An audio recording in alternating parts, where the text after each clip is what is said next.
Đấy, ở đâu à? Ừ.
Just one, two, two.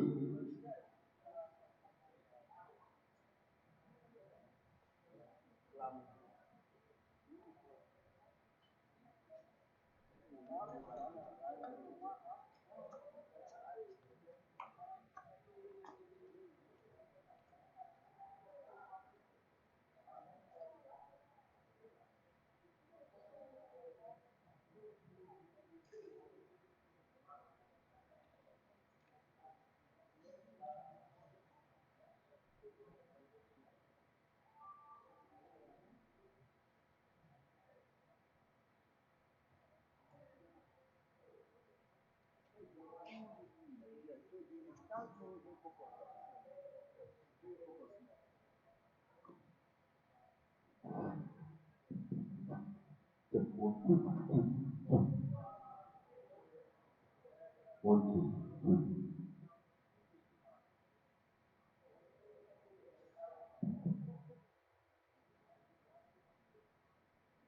One,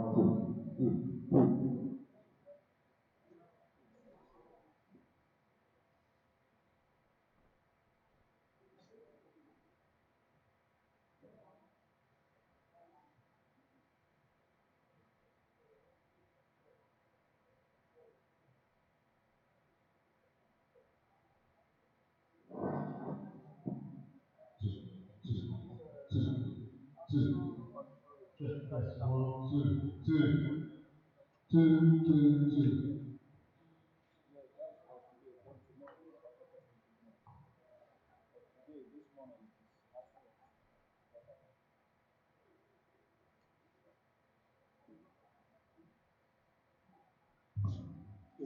That's one, two. Two.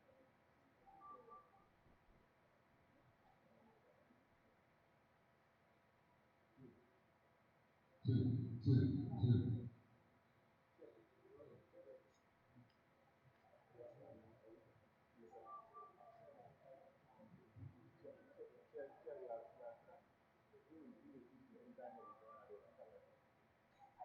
They must come back. She decide not to come. But they will, but somebody will delegate to tell them.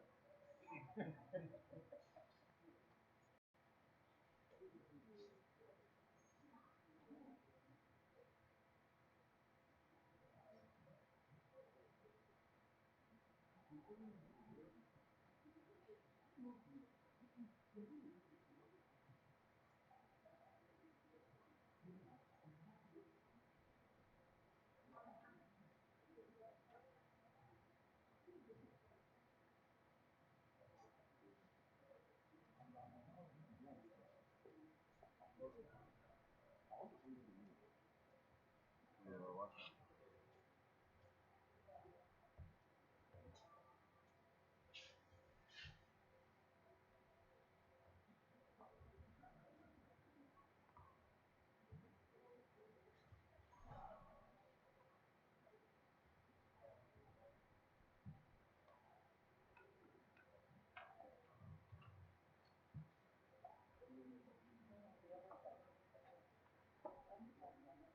Run, run.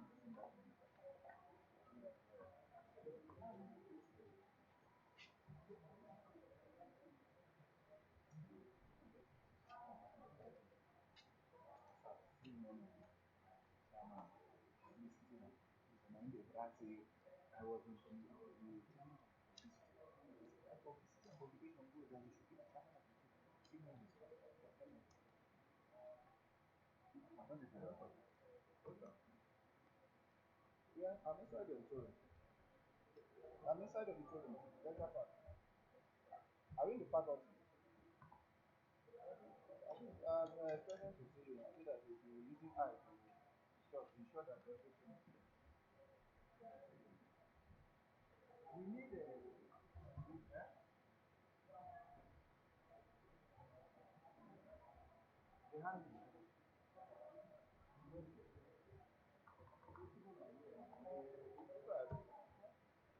I don't know, we can just get one or two persons.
这程度。这程度。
Please.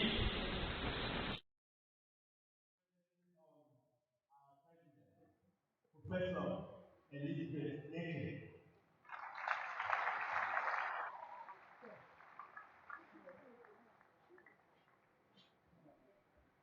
Our Vice President, who just stepped down now from here.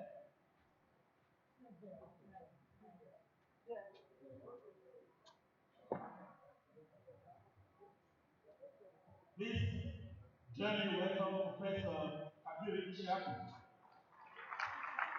Vice President 1.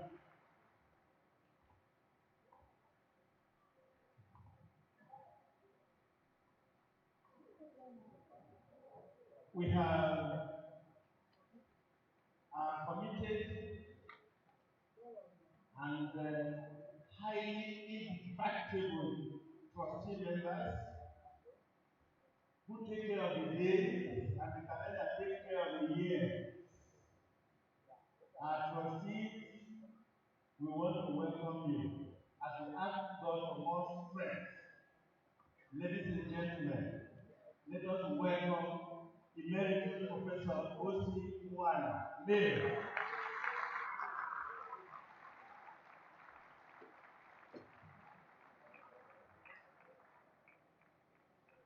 You're welcome, sir. I should also want to welcome Emeritus Professor Nicholas A. Mwagu.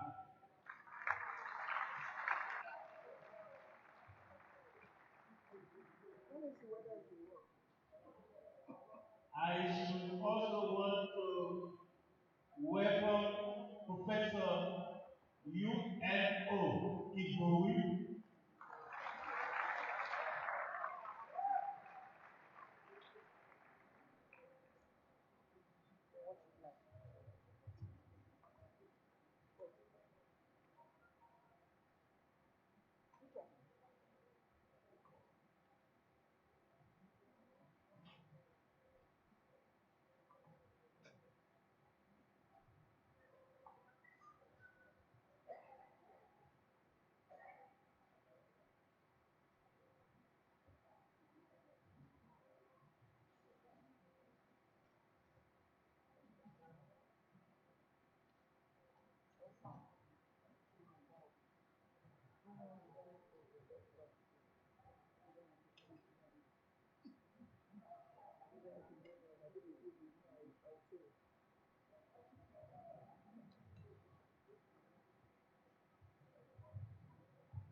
Ladies and gentlemen,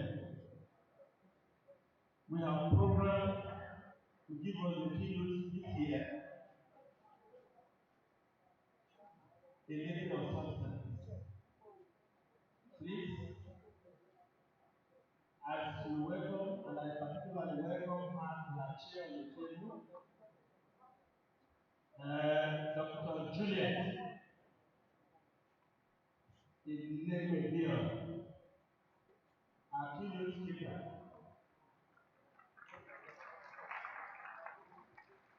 You cannot start laughing until she has reached her seat.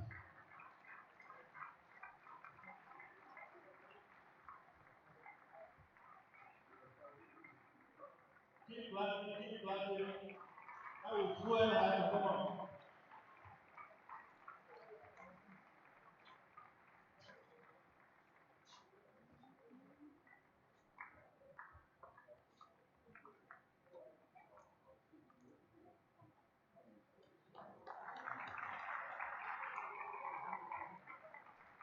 And the final applause.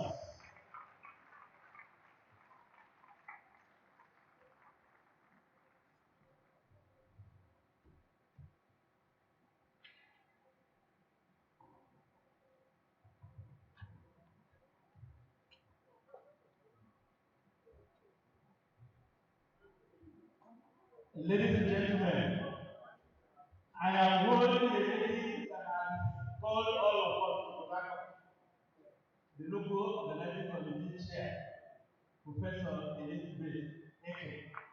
Okay.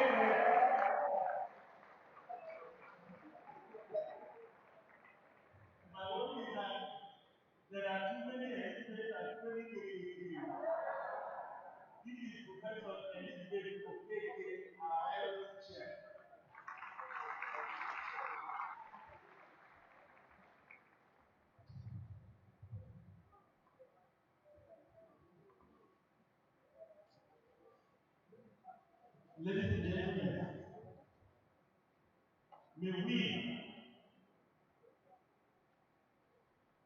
just for us to be happy that you are able to make it, may we welcome all members of the Nigerian Academy of Education. This time for recognition, all members, please rise.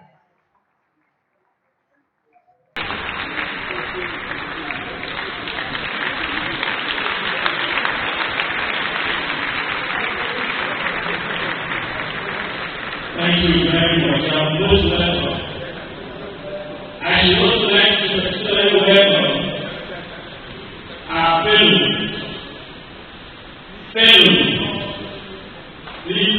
all fellows of the Nigerian Academy of Education here. Right.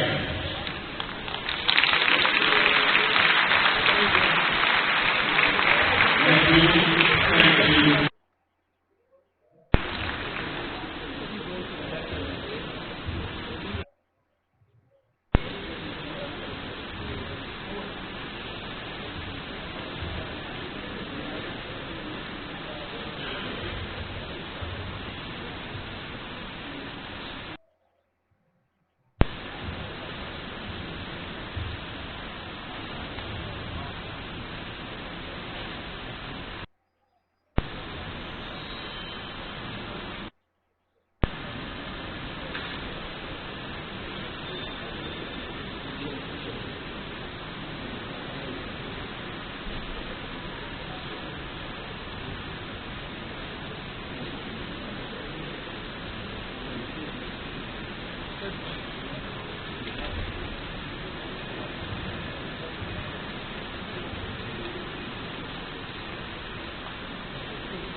Ladies and gentlemen, we need a heavy load of patience to deal with some issues that are beyond us.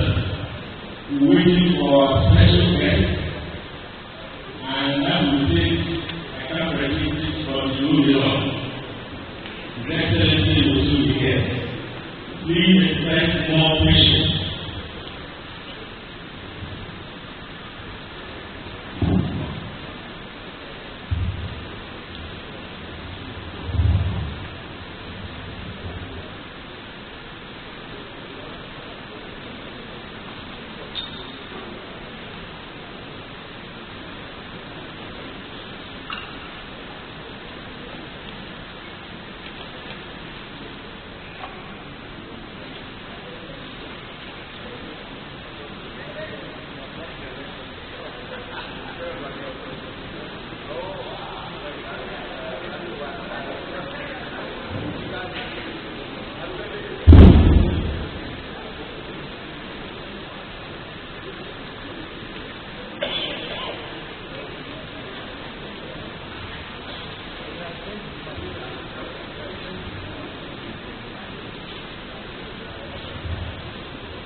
ladies and gentlemen, announce the arrival of our first you right is done.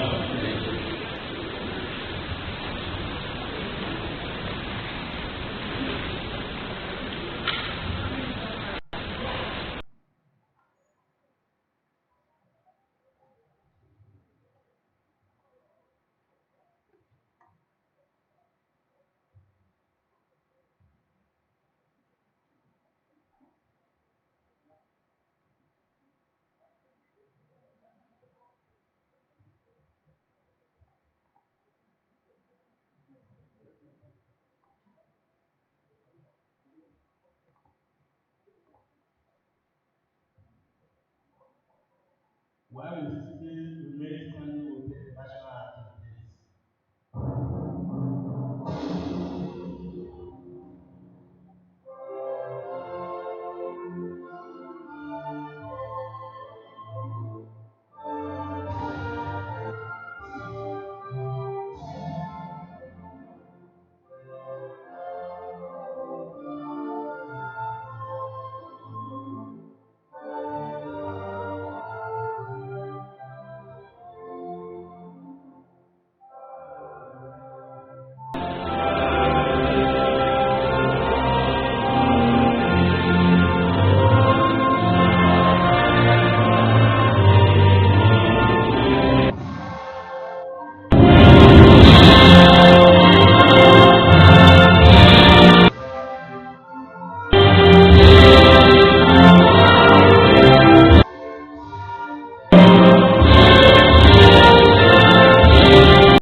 Thank you for putting.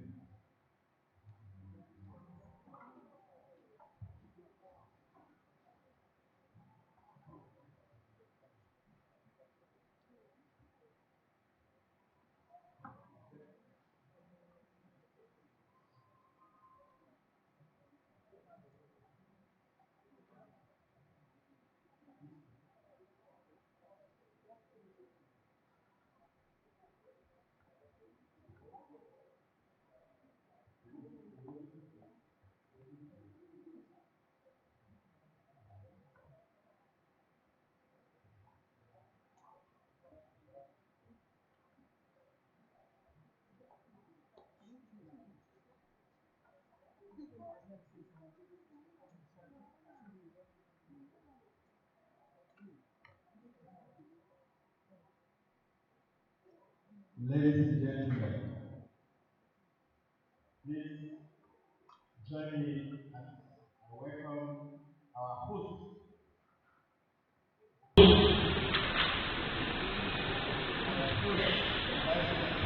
My host, the Vice Chancellor, ably represented by the Deputy Vice Chancellor Administration, Professor Regina Okazi.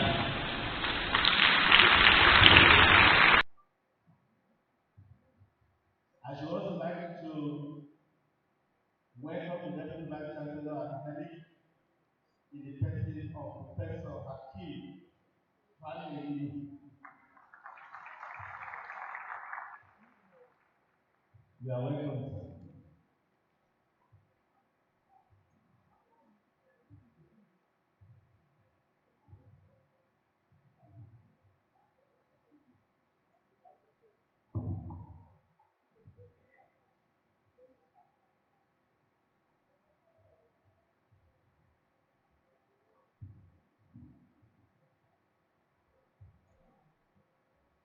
Your Excellency,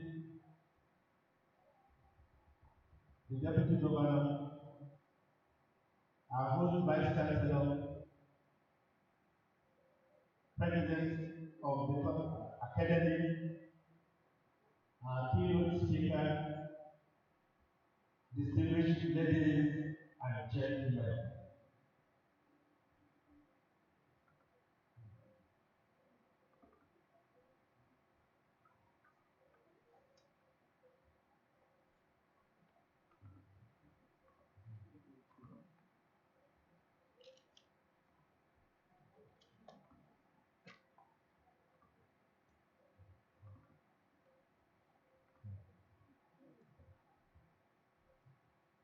ladies and gentlemen, we need to commit the proceedings into that Almighty that we don't see but we feel everywhere. May I call on Professor Osa to give us the opening prayer, please.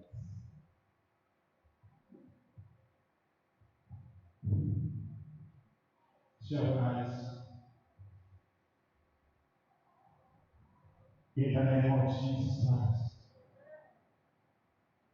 Our God, the King of kings and the Lord of lords. Your existence is the existence of the beings.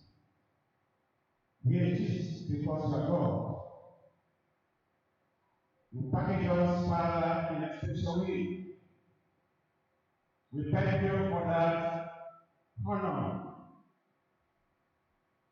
Thank you, Father, for the wisdom you give it to us. We have this intellectual here gathered today. Thank you because you brought them from Babania to Canada to manifest the wisdom of God. Father, is a divine plan. We thank you for these friends. We thank you for this kind of blessings. Father, you love us, and you are giving us this type of things. May your name, God, be glorified. Father, we gather here today. We hand over all we are going to do to your hands. We honor you. With you, God, success is assured. We pray to God that every one of us, direct what we're going to say, direct what we're going to do. Direct our leaders that are here, and some that are coming on their way, Father, may you give us all. Lord, give us the grace so that the end of the gathering, every one of us, we have good reasons to tell you thank you. Father, bless Nigeria. Lord, bless Liberty. Lord, bless the Nigerian Academy of Education. Bless the city of intellectuals. And remain, O God, with us. Help us, O God, to have a sustained contribution that will keep Nigeria going. We bless your name, mighty God, and we know that you are going to be with us from the beginning to the end. And we continue to remain grateful unto you. Father, we ask for these and others in the name of Jesus Christ. Amen. Thank you. Thank you. Thank you. I have shown you who are addressed coming. She will now talk to you. I invite the LOC chair, Professor Elizabeth Okeke, to give her welcome address.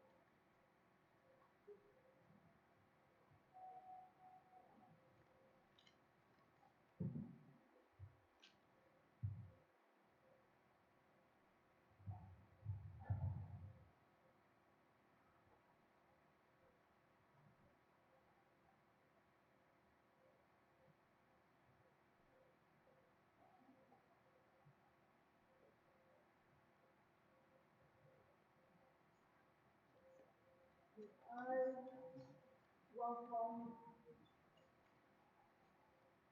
His Excellency, Chief Barrister Okoye, and all the titles attached to him.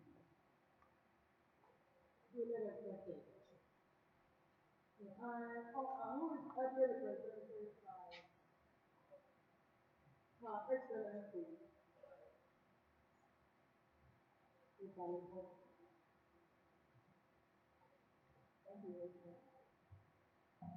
May I also recognize the presence of our able Vice Chancellor, represented by our Deputy Vice Chancellor, Administration, Professor Ogalo. Please, to take time. I know that a number of persons are here, those that joined the government, the management of the university, almost all of them are here. And may I recognize the presence of the president, our able president of the Nigerian Academy of Education. You know that our trustees are here, all of them. We know that we also have our ESCO members, our fellows,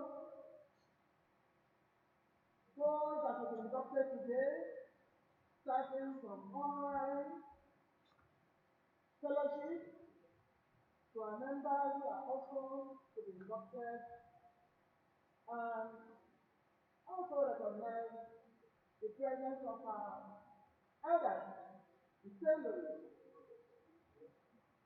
Please, I know that there are so many titles here, but I want to recognize especially the former deputy governor of the state, who is actually here,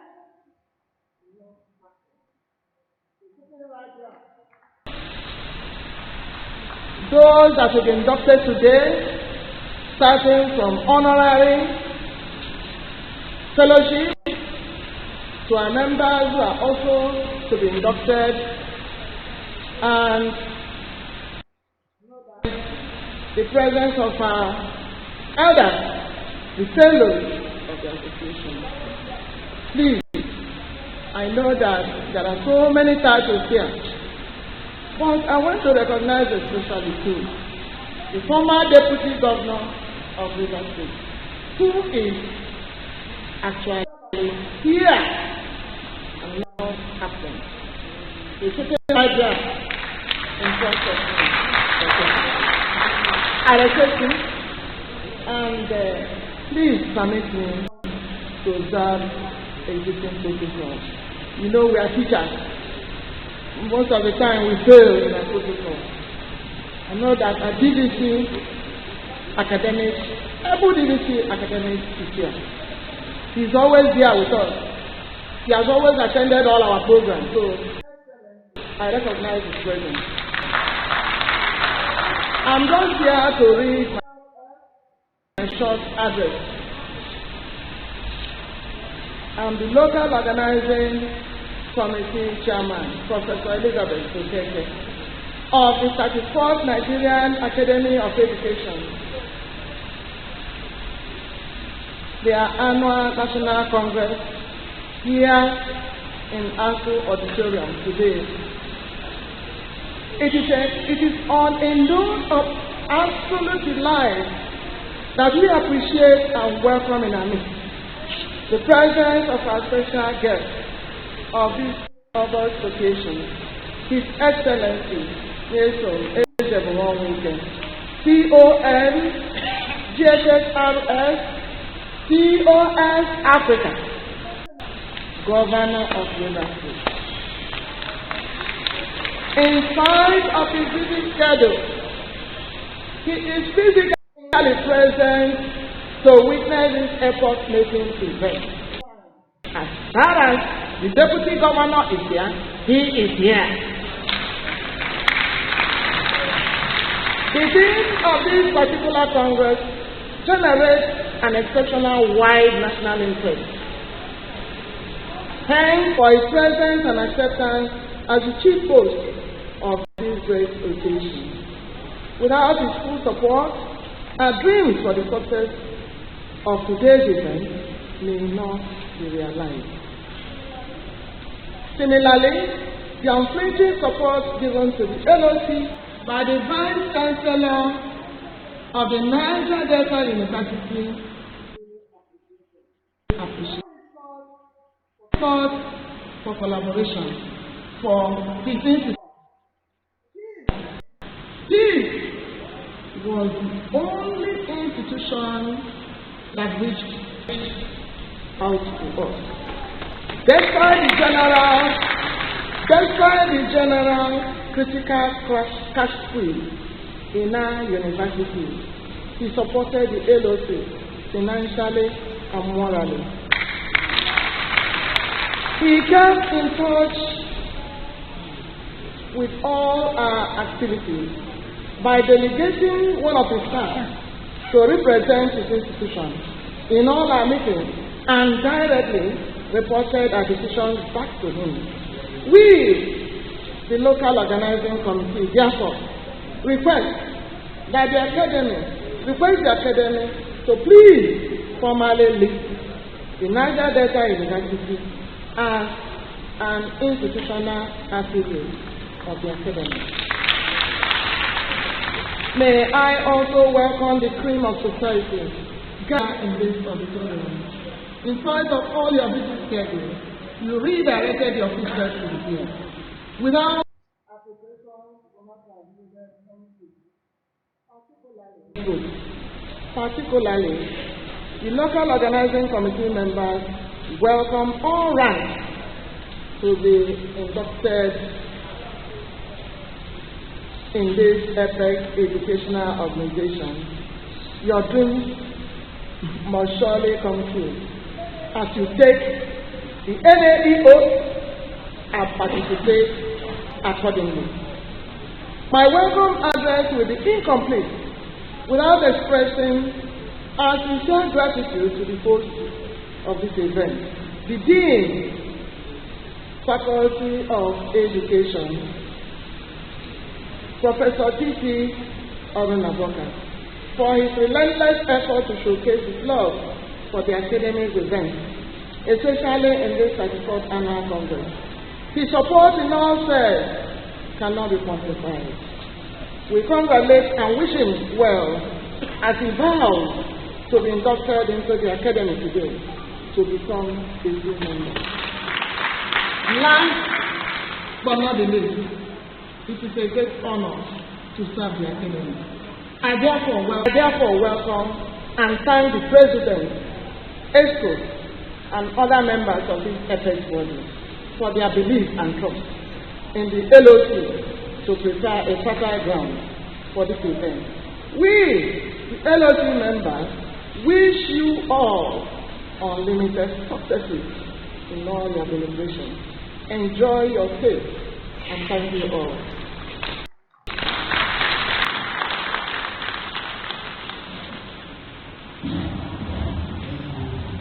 Thank you very much, for the leadership. We have made welcome to the 34th Congress of the Nigerian Academy of Education. Now we will listen to our president. Listen to our host. To give us his welcome address. Vice Chancellor.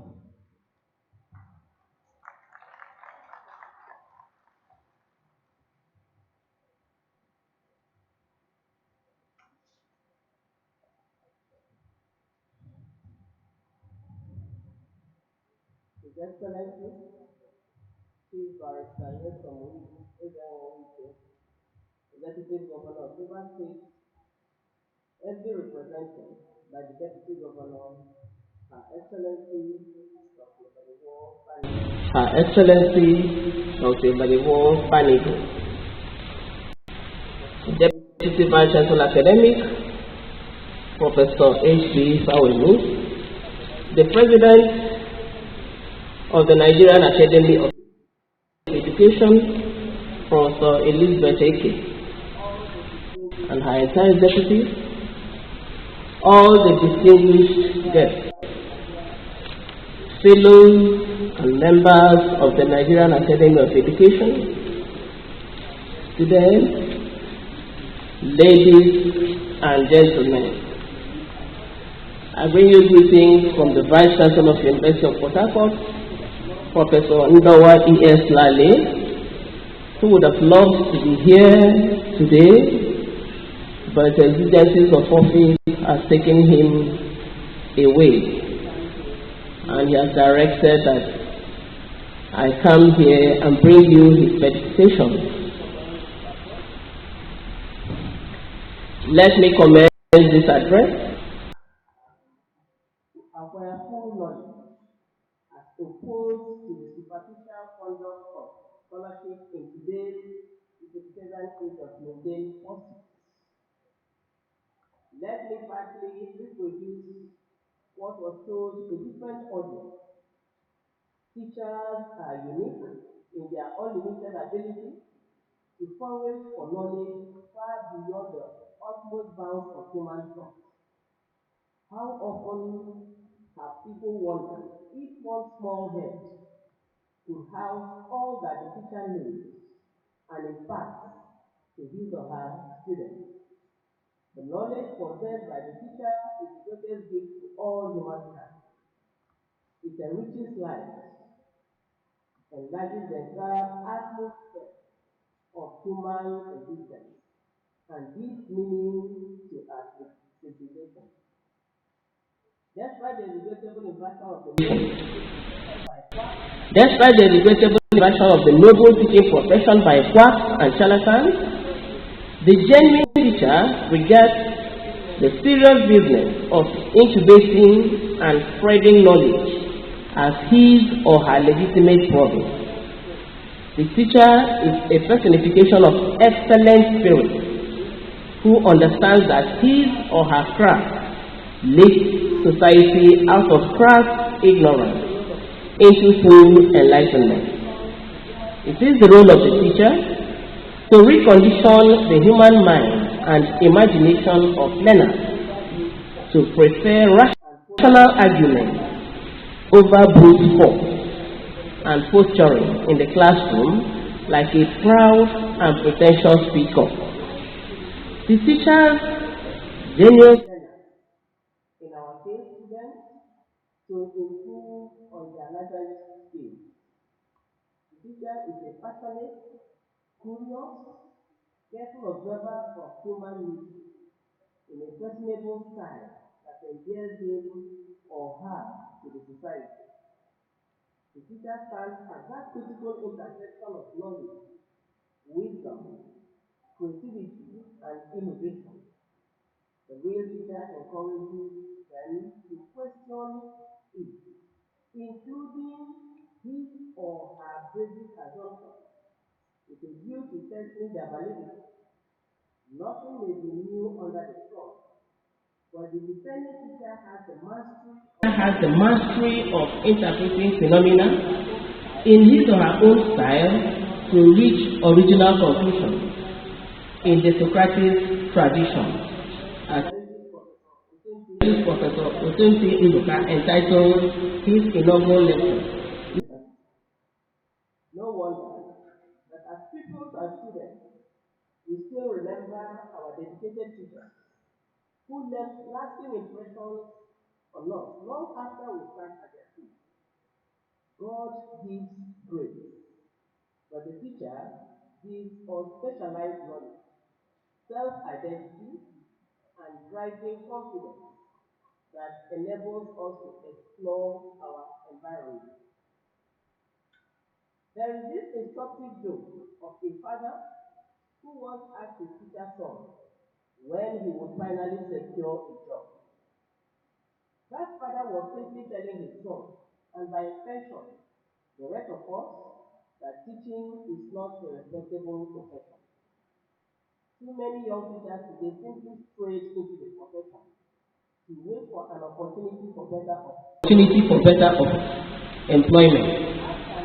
Pray, how can a stopgap profession for quality education to our children? Well, we all know where we are today with people who man our classrooms. In a country like Finland, as as the #1 profession and attracts the best pay among public service jobs.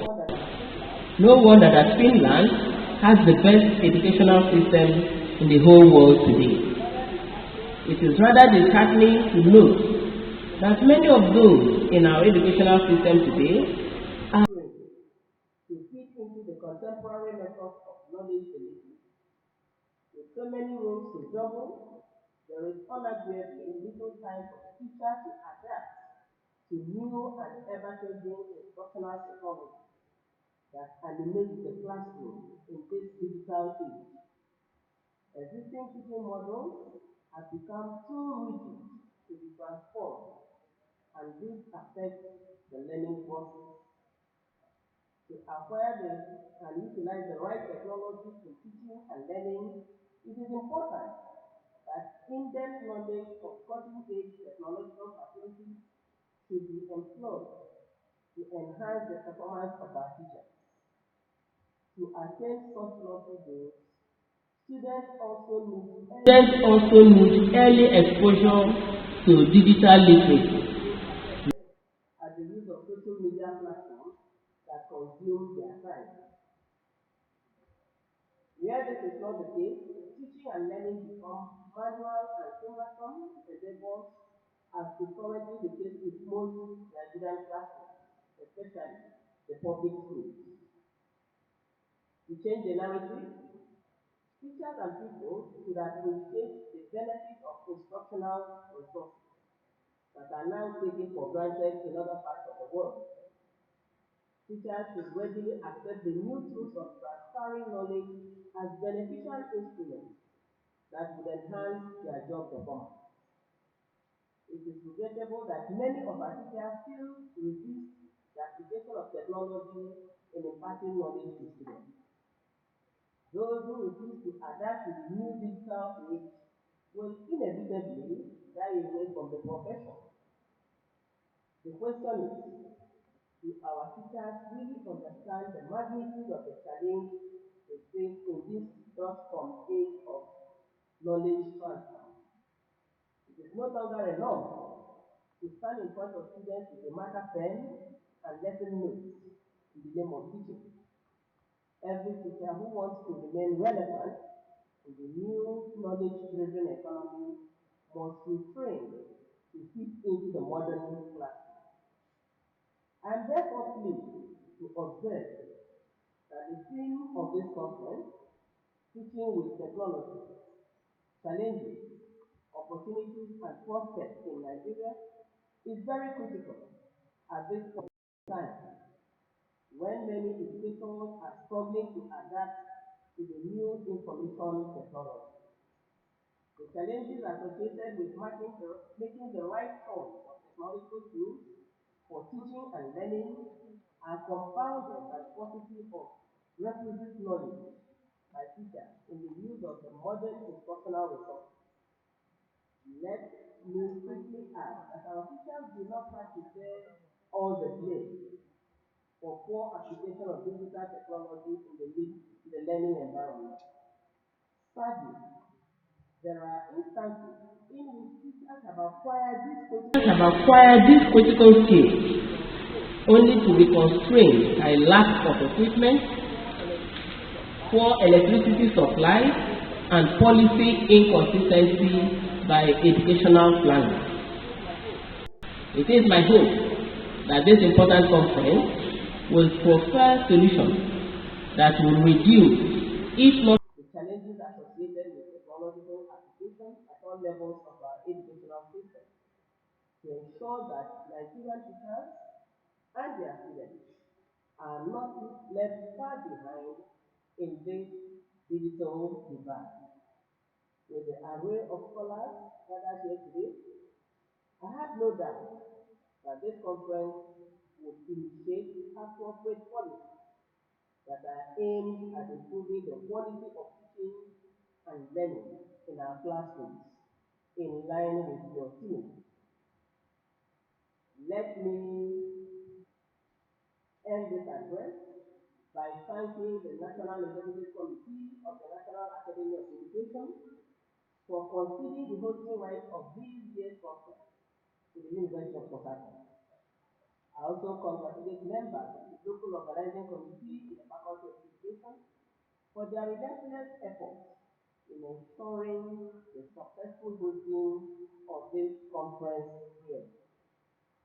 I welcome you once again to our university and wish you a wonderful day as we continue with the 41st annual conference of the Nigerian Academy of Education. I wish you very fruitful delegates.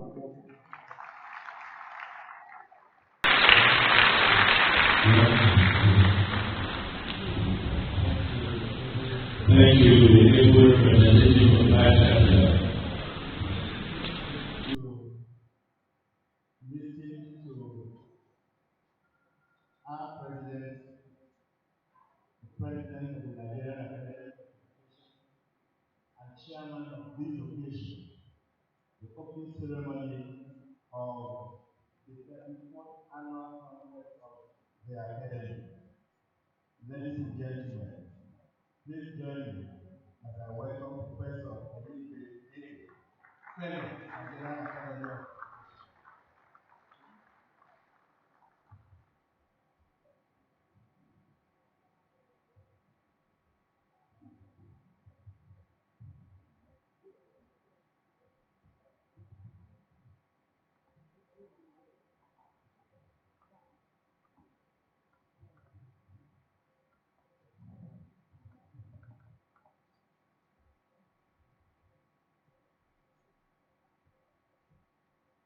Your Excellency,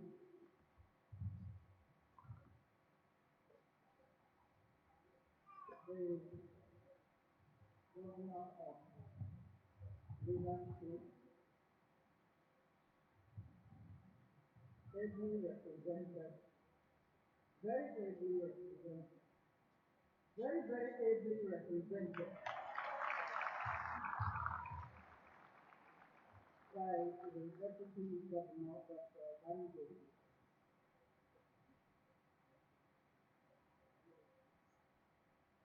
I'm trying to make a point here.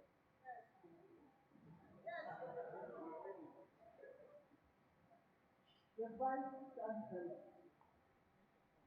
of the University, the Vice Chancellor, very ably represented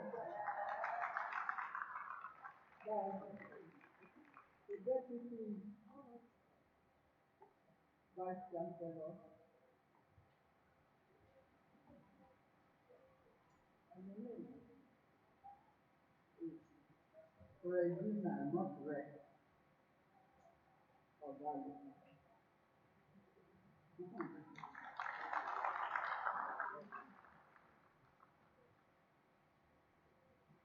The guest lecturer in the person of, okay, all right, let me not continue. You've gotten the point. Ladies, give me a high.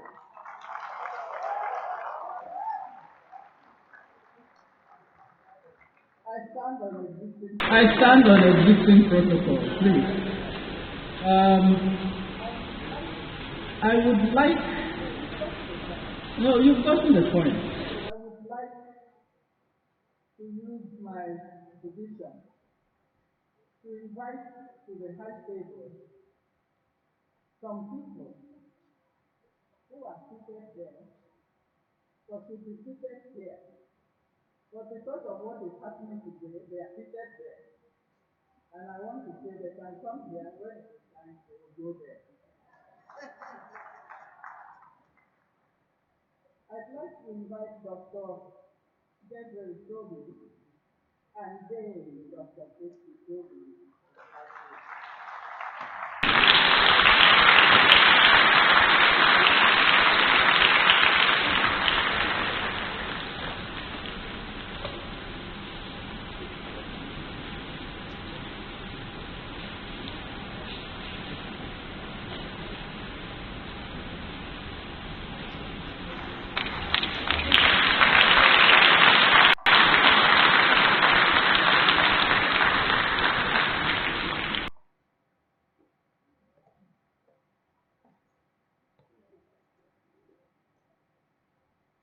very, very easily.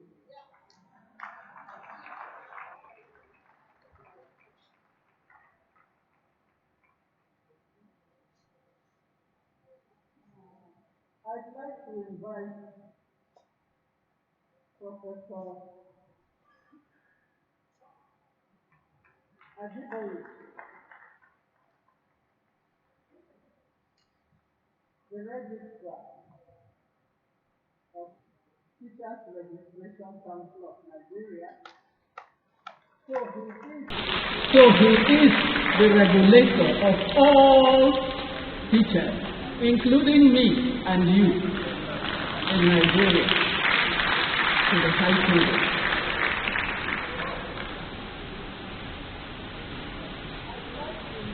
I'd like to invite Professor Azare.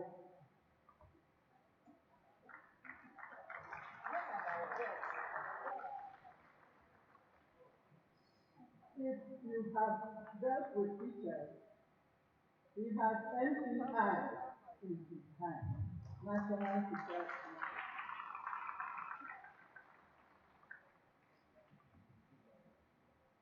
I'd like to invite Professor Papa Aliyu Mohammed, the Executive Secretary of NCCE, National Commission of Colleges of Education. He's seated there, but I'm bringing him up here for now.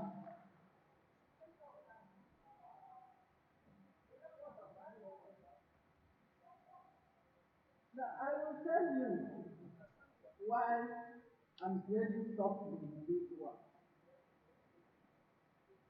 Our national office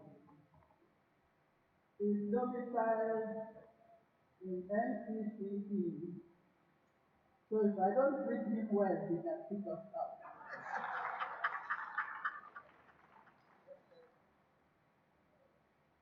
I'd like to invite, I'd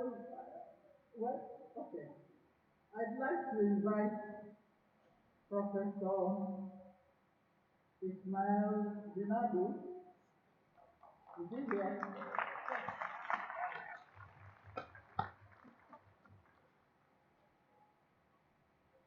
That's the man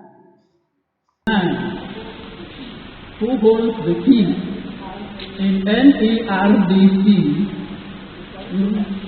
to curriculum, and he is our member.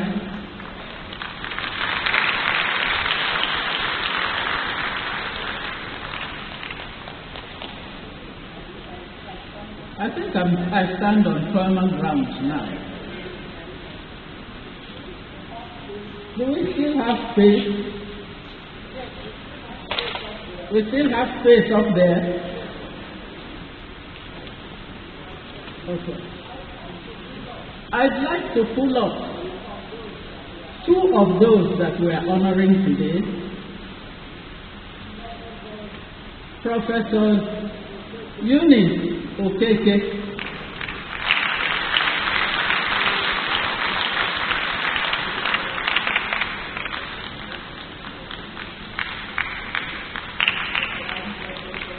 and Professor B.G.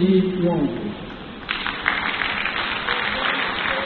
They've done so much for education.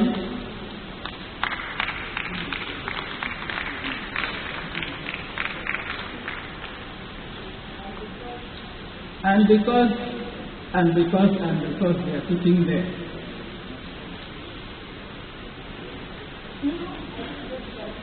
I usually like to be comfortable. I can't pull everybody up here. There are very, very, very, very, very, very important people there. But I have to be somewhat selective. Where is my dean? The Dean of Education, University of Port Harcourt.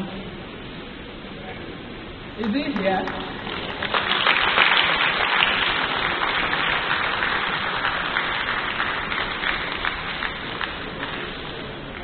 now you see what is happening.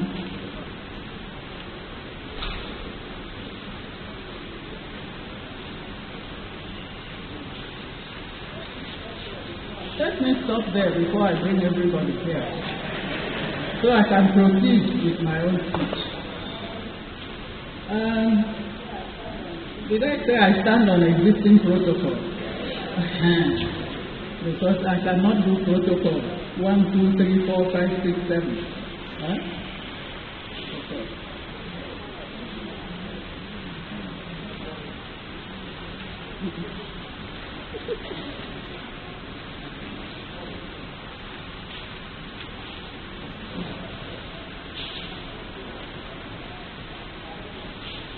I am excited, you can see it, happy and greatly humbled to stand here in the midst of this galaxy of very distinguished people who have assembled here today to participate in an epoch-making opening ceremony of the 34th Annual Congress of the Nigerian Academy of Education. The reason for this admixture of emotions will be I have 3 simple tasks to perform in this week. To welcome you to this NAE event, nobody has started except me. To thank you and to inform. Tell me a few moments into the NAE,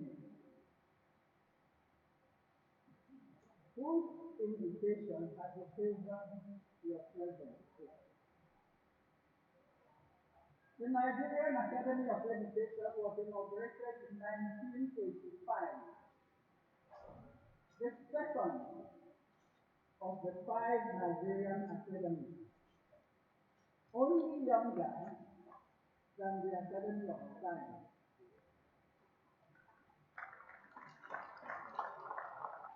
It is one of the 5 academies recognized by federal government.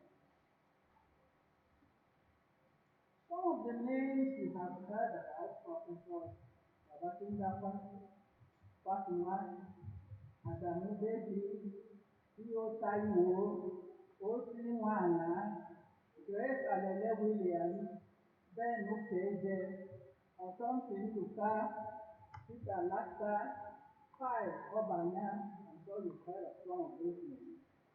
They are the foundation text. Did I mention Dr. S.J. Kuki? Did I mention Al-Haji Al-Kali? They were the founding parents. The then head of state, General Ibrahim Babangida, represented by his right-hand man, General Abacha, and the Honorable Minister of Education, Professor Jibril Ali, were present at the inauguration, and the head of state was the first recipient of the honorary fellowship of NAE. That was the beginning of government NAE relationship and respect. You can see it's still happening now. The press said they are not hearing me. Can you hear me now? I want to be heard. If at any time you don't hear me, please indicate and I will forget. I'm a teacher. NAE is the apex organization for seasoned, experienced, top-notch educationists from academia and administration. It is apolitical, completely national, does not discriminate on the basis of religion, location, gender, and age. provided to meet the requirements. Our membership includes professional educational institutions and their heads, professors, directors, vice chancellors, provosts, heads of parastatals, deans. In this group, seated here, they are ex-vice chancellors who are members of NESOM. The aim of NNE is to advise on and help improve the quality of education at all levels in all its ramifications. How does this happen?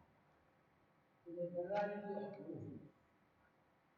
Through statutory membership in some boards of parastatals that is already there. Then the NAE holds annual interactive activities to discuss topical issues and to recharge the intellectual standing of the members. There's a seminar in Abuja, annual seminar in May, and then the conference, like this one, which rotates around the country. Today is October, and we come, like we normally move around, to fertilize the environment with our social and intellectual vitality. In the last few years, we have covered issues of access, sustainability in education, gender, educating children in difficult circumstances, admissions into tertiary institutions, teacher education, and so on and so on.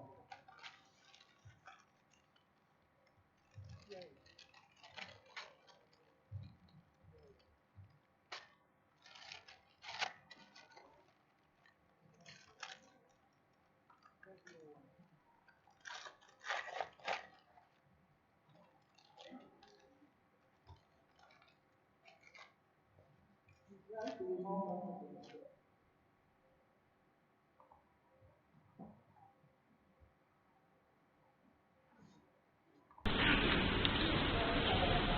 Talking about activities, NAE produces books, textbooks for tertiary level, yearbooks, and so on. Carries out research, engages in projects such as Adopt a School, which is a practical intervention to improve the school learning and environment. I want to ask, please, with a show of hands, how many of us have been to the private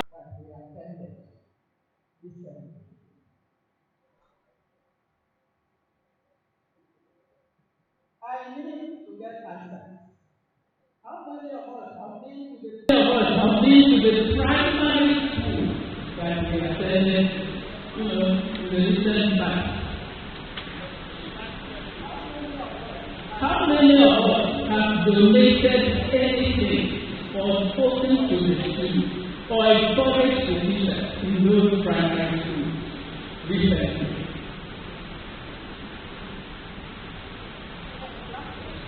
Clap for yourself.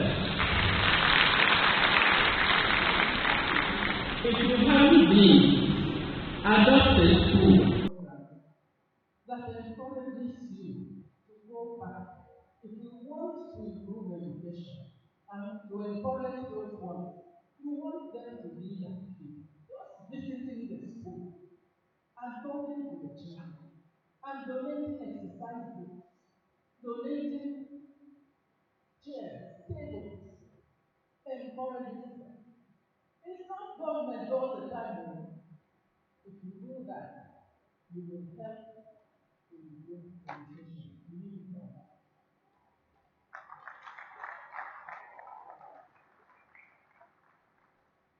We have recently expanded our activities into the ECOWAS region, so we can cooperate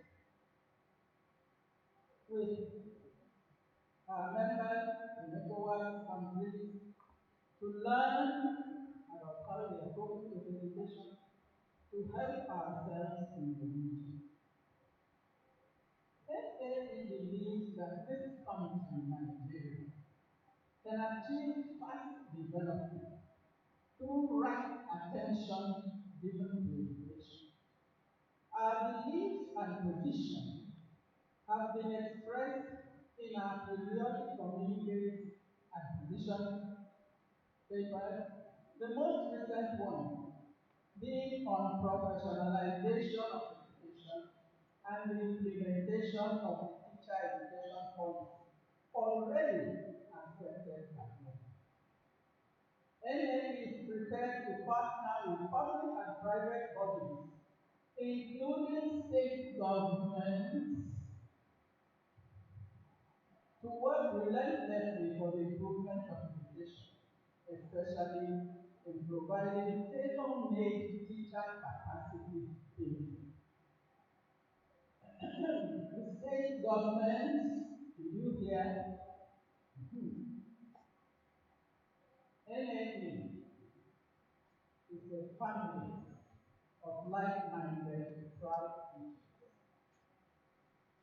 Unfortunately, this family has lost one of their members in our life.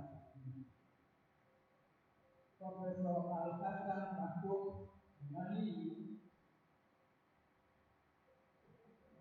left us in May.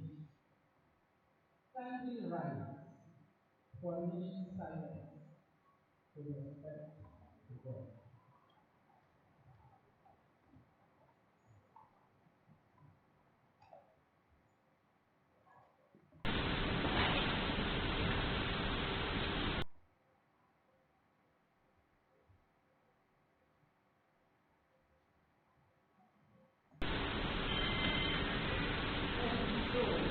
And the souls of all the faithful departed rest in peace.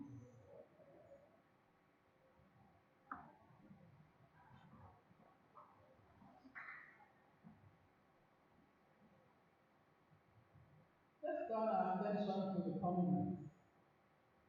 The Congress marks the apogee of our annual activity because we combine both the inductions, fellowships, and an intellectual feast. I'm excited and overwhelmed by the kaleidoscopic nature of the distinguished presence here in this audience today, especially those who are active participants in the Congress, such as recipients of fellowships and trustees. Follow me as I unveil the topic to expose and welcome her. The distinguished audience contains some people who are wearing multiple hats. The governor of Rivers State, every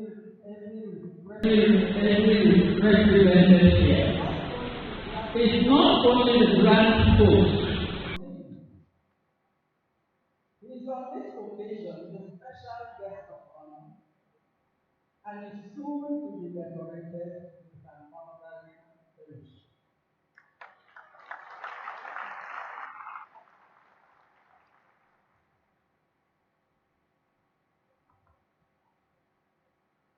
Dame Dr. Grace Toby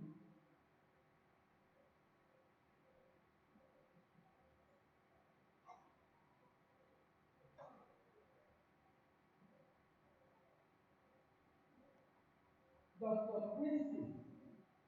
I don't know how the thing looks great because I know it is Christie that we have on our day. Dr. Christie Toby.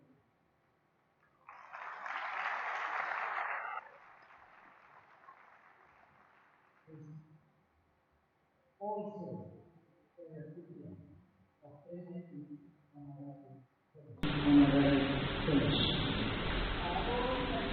Our own eminently distinguished recipient of Fellowship, Professor Galma Azare.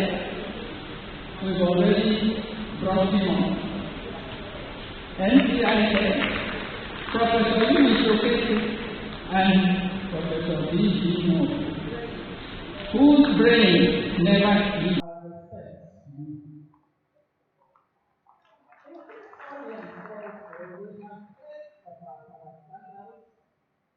Some with their governing board members. I didn't introduce those members, but they have governing board members here. Yes. You can interview them and they'll show you. These are distinguished men who should be on the high table and whom we have pulled up to the high table. Professor Azare, Professor Antibody, Professor Baba Aliyu Hamani.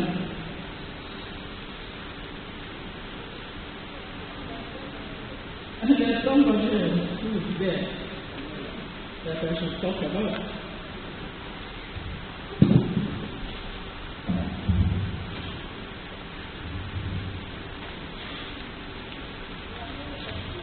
There are many experts here, some ex-ministers, ex-executive secretaries, ex-vice chancellors are also here.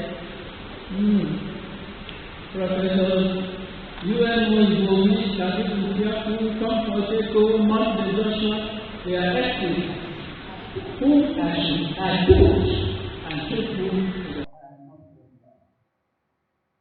We have teachers of professors who are going to be inducted this morning. In this audience, they are professors of professors with grandchildren professors from institutions all over the country.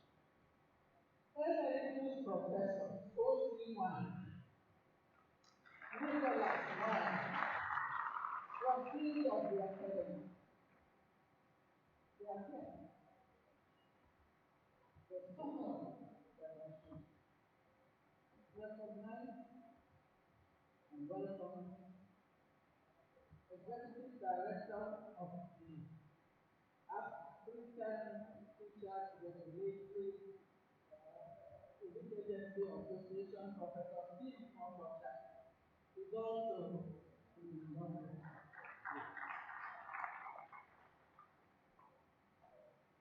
So you can see, although we are seated here, I haven't gone halfway. Although we are seated here, we are few, relatively few, that the weight of the presence really heavy. Praise God from whom all these things flow. And I want to turn my attention to the intellectual piece of the day. Our attention is focused today on another topical issue in education. Teaching with technology, the challenge, the opportunity, and prospect in Nigeria. The keynote is given by an expert.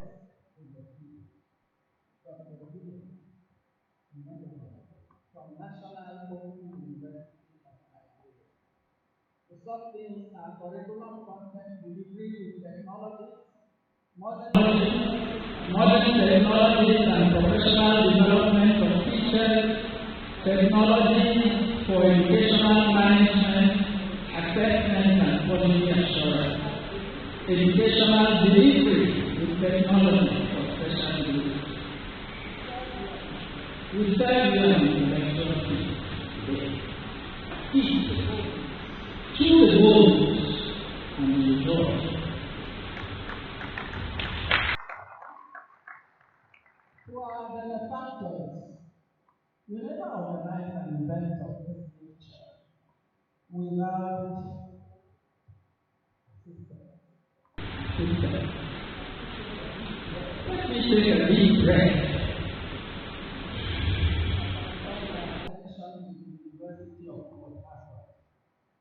It is by the graciousness and help of the University of Port Harcourt that we are gathered in this place. Mr. Madam Vice Chancellor and your team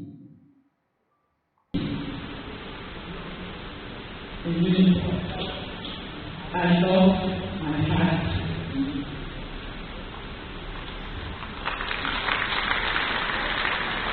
The Vice Chancellor has given accommodation for some EXCO members, given a top pay, not a mentor, a top pay. and given a bus to take us around this campus. We will enter the bus that has curtains and it's like a sitting room inside the bus. The dean, faculty of education, T. Runaboka, apart from a cash donation, has provided the type of got-your-back support that you need in a situation like this. And this translates into providing space and relevant facilities for technical meetings and logistics. The Director, African Center for Excellence, I think is the one who gave us that bus with the supported with the bus for school use and in London.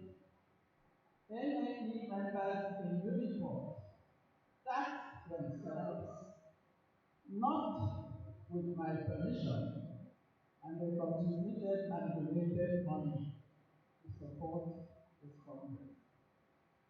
The Christy Toby,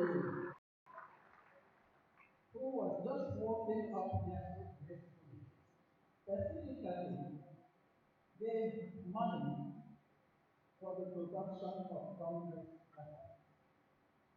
The Vice Chancellor of a sister institution, Niger Delta University, donated a handsome 100,000 naira. His Excellency, the Governor of Rivers State, WIKE, has donated a very handsome, which we might announce.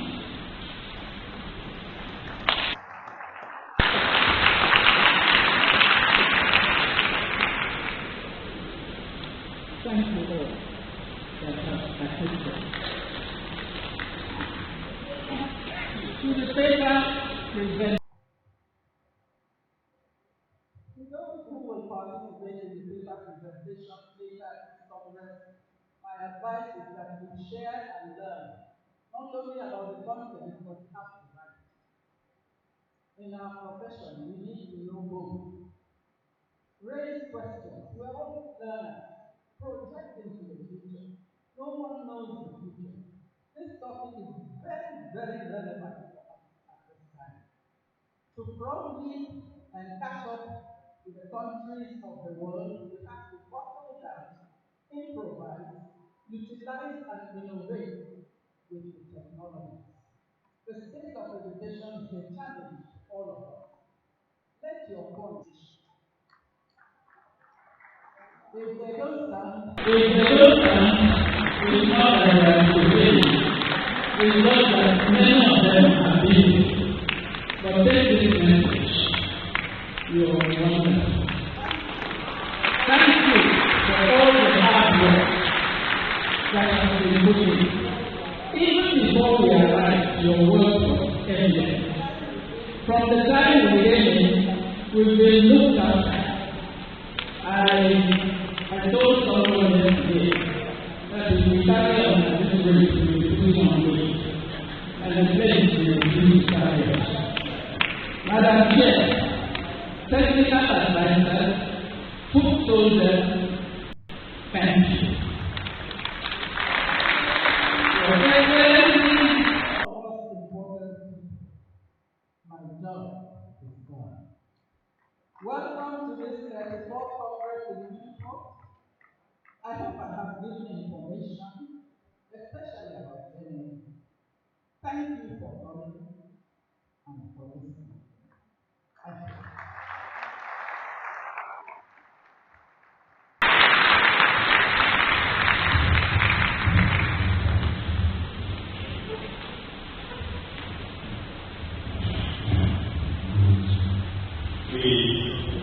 Thank you so very much, the President. Men are told that you should be encouraged. Don't feel intimidated by the way of. Men, clap for yourselves.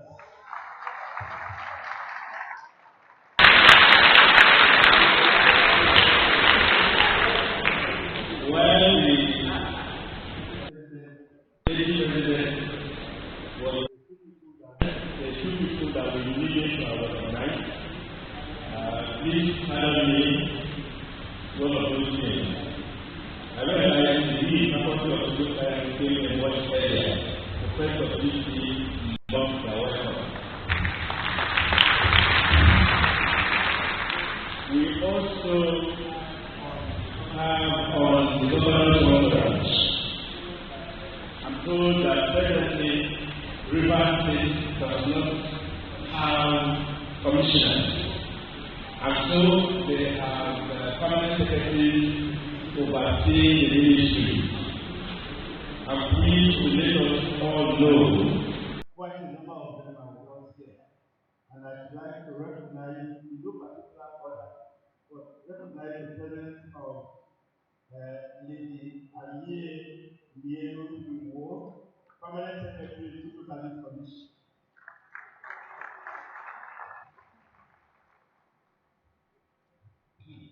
Another Mrs. Titi Lola Klein, Permanent Secretary, Ministry of Budget and Economic Planning.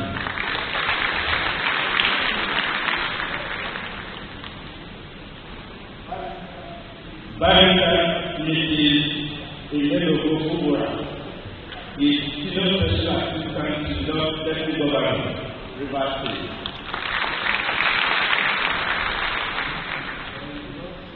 There is also Kena Barika Free, Permanent Secretary, Ministry of Culture and Tourism. We have Oki Akebola, Special Assistant to the Deputy Governor, River State. We also have Mrs. Atosile Eson Tito, who is Permanent Secretary, Ministry of Women Affairs.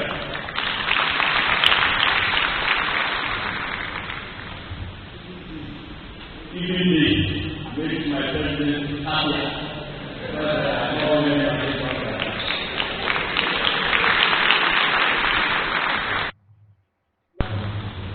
Now, we get into the high point of our event, where we would now listen to our guest of honor, who not just present an address, but we will declare the conference.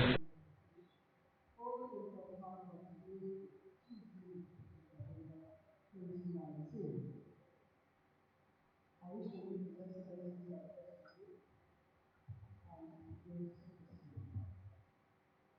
It is with great pleasure that I welcome all of you to the 34th Annual National Congress of the Nigerian Academy of Education, hosted by the University of Harvard, of which I am proud and lead. It's wonderful to see such great men and women of knowledge and education gathered here.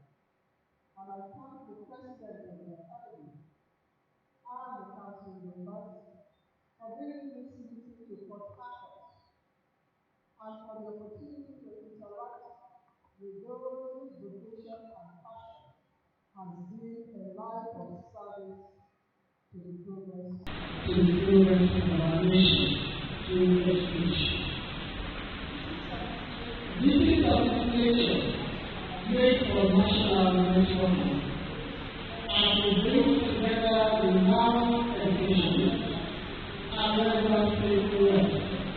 across the nation. So, from where we are, and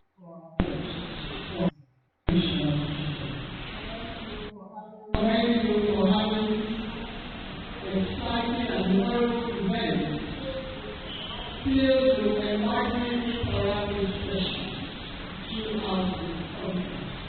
Thank you for putting on such a congress filled with enlightening sessions, excitement, and entertainment. As we all know, quality education remains the most fundamental key to success, either for an individual or for a country. All the developed countries and advanced economies of the world are where they are because of the quality of their education, which they have effectively deployed to tackle their developmental challenges. However, the story is not the same for our country. Although we have made great strides in enabling access to education at all levels, we are still far from achieving our national objectives in education. Our educational system continues to trail behind other countries, while our students are not getting the problem-solving skills that come with quality education.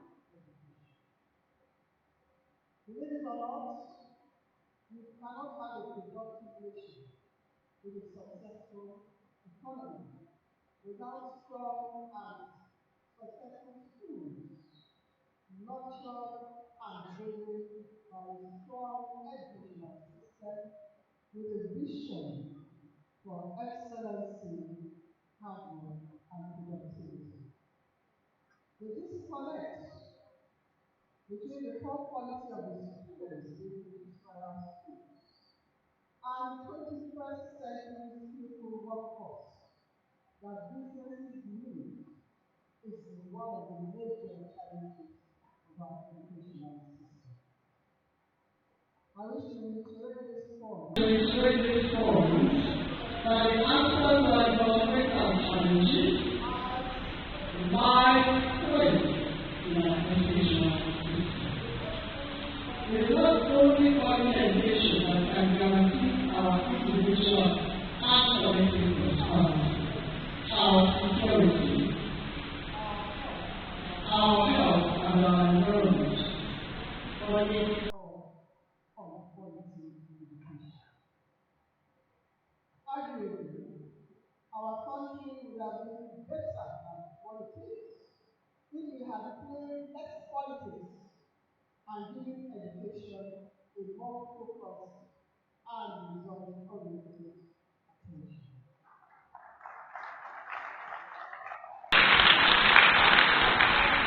we must therefore endeavor to fix and get it right in our education system if we know the well and join the rest of the world together.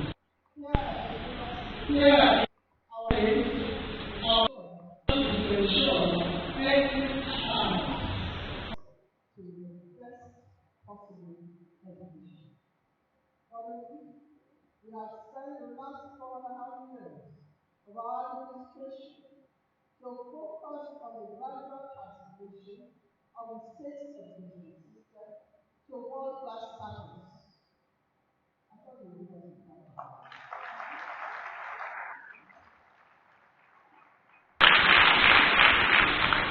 If we have time to go down the state, you will see that River State is gradually becoming home to some of the finest public primary and secondary schools in the country as a result of the enormous investment that River State has made.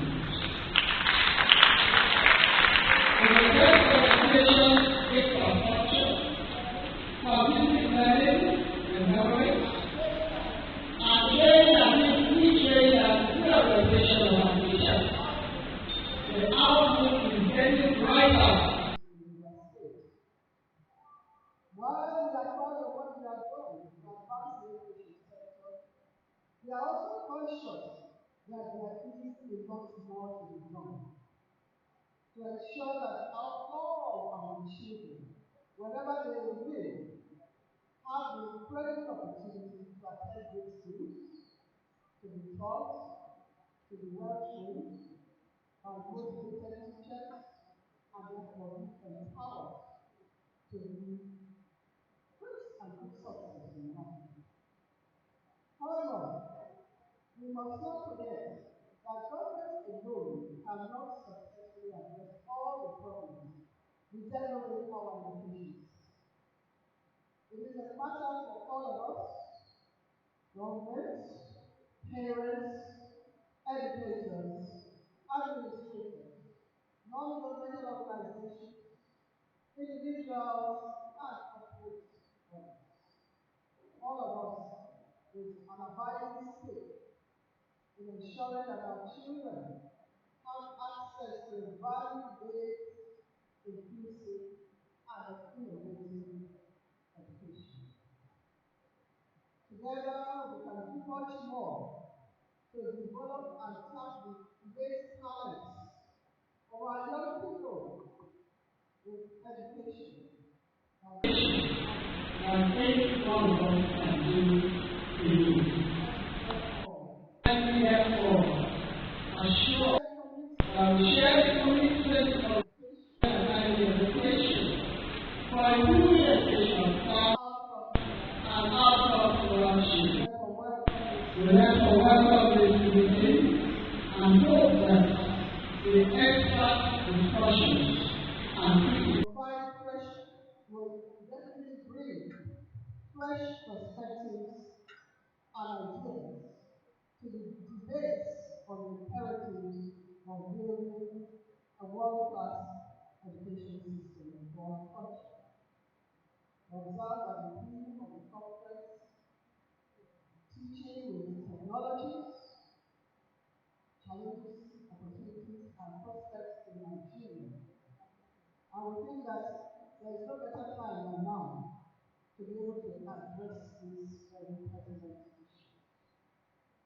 As a government, we are ready to partner with you in every relevant respect to translate your brilliant ideas and recommendations into necessary policy reforms that can enable us to achieve our collective vision for an effective and efficient education system that delivers quality learning, relevant skills, and productivity for the development of our states and our country.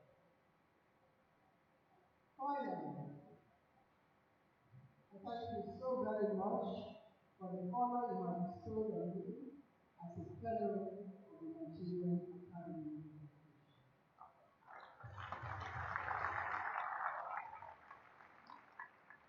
This is a delightful endorsement of what we are doing to transform the education system in Rivers State.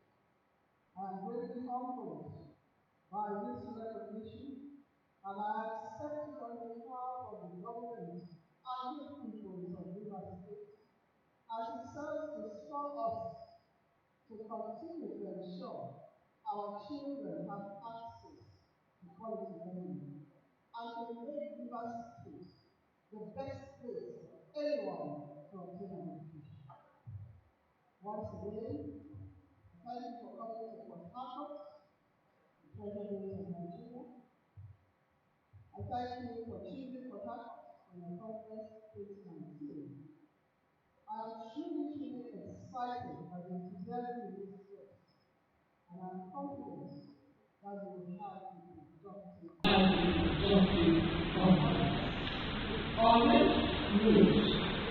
It is indeed my honor and great pleasure to declare the 34th Annual National Congress of the Nigerian Academy of Education. Thank you.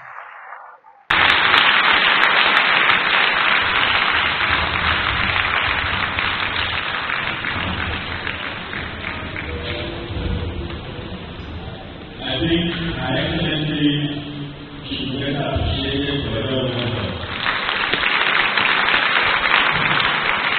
Thank you. Thank you so very much.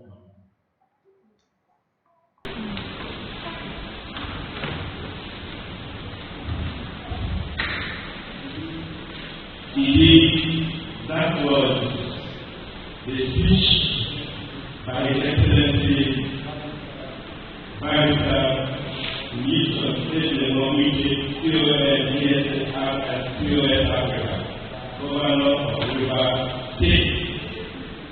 Ably presented by Her Excellency Dr. Harry, Executive Governor of River State.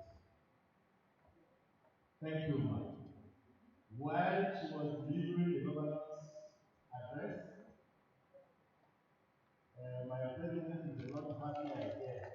I recognize the Vice Chancellor of Nigerian represented by Professor Agnes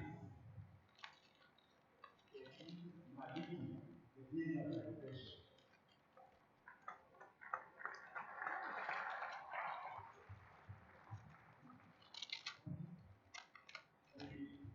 Also want to recognize the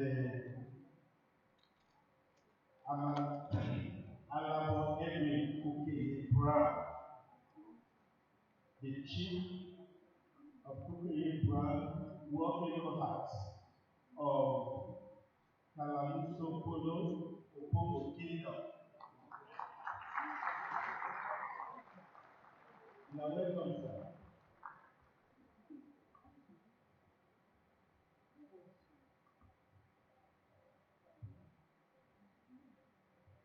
Ladies and gentlemen, we are almost there. The groundwork, the stage is set for us to receive the academic meal which our keynote speaker has prepared. Speaking on the theme, teaching with technology, challenging opportunities and prospects in Nigeria, the program Dr. Juliet elected here to give us the keynote address. Ladies and gentlemen, let me welcome the keynote speaker.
The executive governor will be represented here by his deputy, the president in chair for this great occasion, the academic president, members of the high table, executive council, Board of Trustees, our host, the Vice Chancellor, Professor Oduwa E.S. Lale, and the Dean of Education, Professor Orun Nabokola, University of Port Harcourt,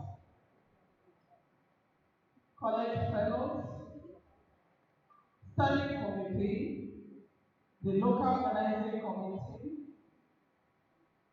and the dignitaries here represented, all participants, men and women of the press, ladies and gentlemen.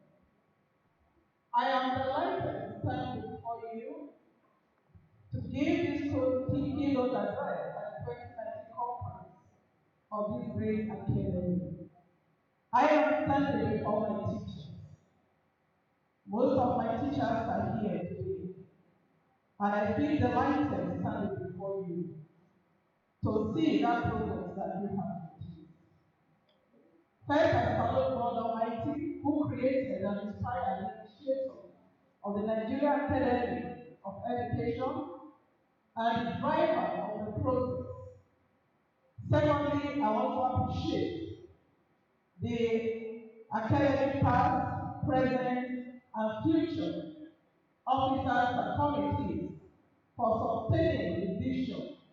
And lastly, I thank everyone who believes in the Nigerian Academy of Education, who believes in. I know you have passion for e-learning. You won't let it be. E-learning can do everything. Well, we are currently the result in the university. I have this call from this great academy. I am told to choose somebody that will be those people. And I feel you are the right person. Well, go and bring your CV and send it to them and see if you meet their needs. And that I will bring. And what followed next was the call, which I got from Professor Uzochi. Sorry for your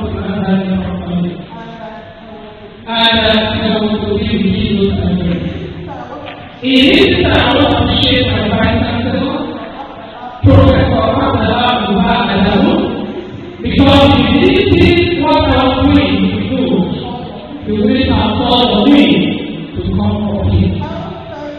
How service? Let's go to why we are here. The theme for why we are here says, teaching with technology, opportunities and progress in Nigeria. Today, everyone talks about technology. Technology is not technology. So misused and so neglected. And going by the thing, there are two things we need to look out for in that regard, looking at teaching and looking at technology. First, we need to know what is teaching when we're talking about teaching. Teaching is as old as man himself. When we're talking about teaching, it's as old as man himself. It started with the creation of man. When God created man, the first thing he taught man to do was to teach man how to adapt to his environment. After the creation, said this is the goal of that made him in his own likeness and image. And he needed to teach how to adapt to the garden he has put in. Now, something else followed after the teaching. He needed to test the student. So nobody was able to actually divide those things he has been taught and he can transfer the knowledge. What God did is to bring all the things he has created, present them before Adam, and said, name them. The name Adam gave to each and every one of those things is what they are taught to do. Now, what does this tell us? Going by the framework God has given, because everything we do is embedded in God's own creation. The first thing that we learn from that is that teaching is sharing. Teaching is not only imparting of knowledge. Teaching is not deductive. Teaching is not one person saying at one end and pouring it on the other. Rather, teaching is sharing. And that was demonstrated there. Secondly, you need a teacher and a learner. You cannot have a teacher where the learner cannot learn. You cannot be a teacher where the learner cannot learn for you to teach. But you can learn without a teacher. You can learn without a teacher. Why? Because let's see. God has created man of creation. We today call it yes, inspiration, innovation, creativity. And that is why a child can be in an environment and learn the things around the environment. But it's hard to note that most times we tend to ignore those things that are embedded in us from creation. That when our students come, we try not to give them the opportunity to express themselves. We try not to give them the opportunity to give out that has been embedded in them. Sometimes we tell you forget that we always guide you when we finish. Teaching from that same framework is learner-centered. When God was doing what he was doing, he was looking unto him to see what he can endure, what he can cope with, and enabling him with enablement. Teaching is interactive. Teaching is interactive. We have key innovative and creative ideas on our students in the past because we do not give them the opportunity to express themselves. I stand before you here today, I will tell you, in some of my teachings I learned from my students, and I use what I learned from them to teach them again. And when I'm doing it, I come in a different way and they learn. So it's interactive. These are things that we need to try. These are things we have no government as a reflection. Now, it is exactly how I define teaching. Teaching is defined as a purposeful sharing of knowledge, using defined techniques to adapt and create knowledge. I do not see teaching as a passing of knowledge. I see it as sharing of knowledge. I see it as a process through which you can bring in different techniques to share and have that knowledge come to you. But one thing is certain. Before you begin to share knowledge, you need to have a goal. You need to have objective. Again, this has been so undermined. We see this kind as this is for primary school, if they must do. Secondary school, if they must do. Some of them we use those our good teaching. We have a training. Where it affects what we want. How do we mean? What to teach? And taught in the last our dad is here. I started reading his books since my NCE days. But I would like to say, if you want to see some of those things there, some of the things will change. If you give it to daddy, daddy look at it and you say, no, this one I wrote it there because this was what was the content at that time. But now things have evolved. So teaching, you need to look at the objective. And we are guilty of this as university learning. Many of us do not plan our lives. The teacher must play the role of a facilitator and not You stand, you talk. When a student says, excuse me, sir, so I think, shut up here, what do you know? I have been professor. See, you were born. Before you were born, I have been professor. It doesn't really matter. That thing that you don't want to bring out could be useful to you as a professor. That thing you want to say could be useful to you as a professor. And based on this, some of our students give them intellectually because they don't meditate what gives back to them. Now you want to define the purpose.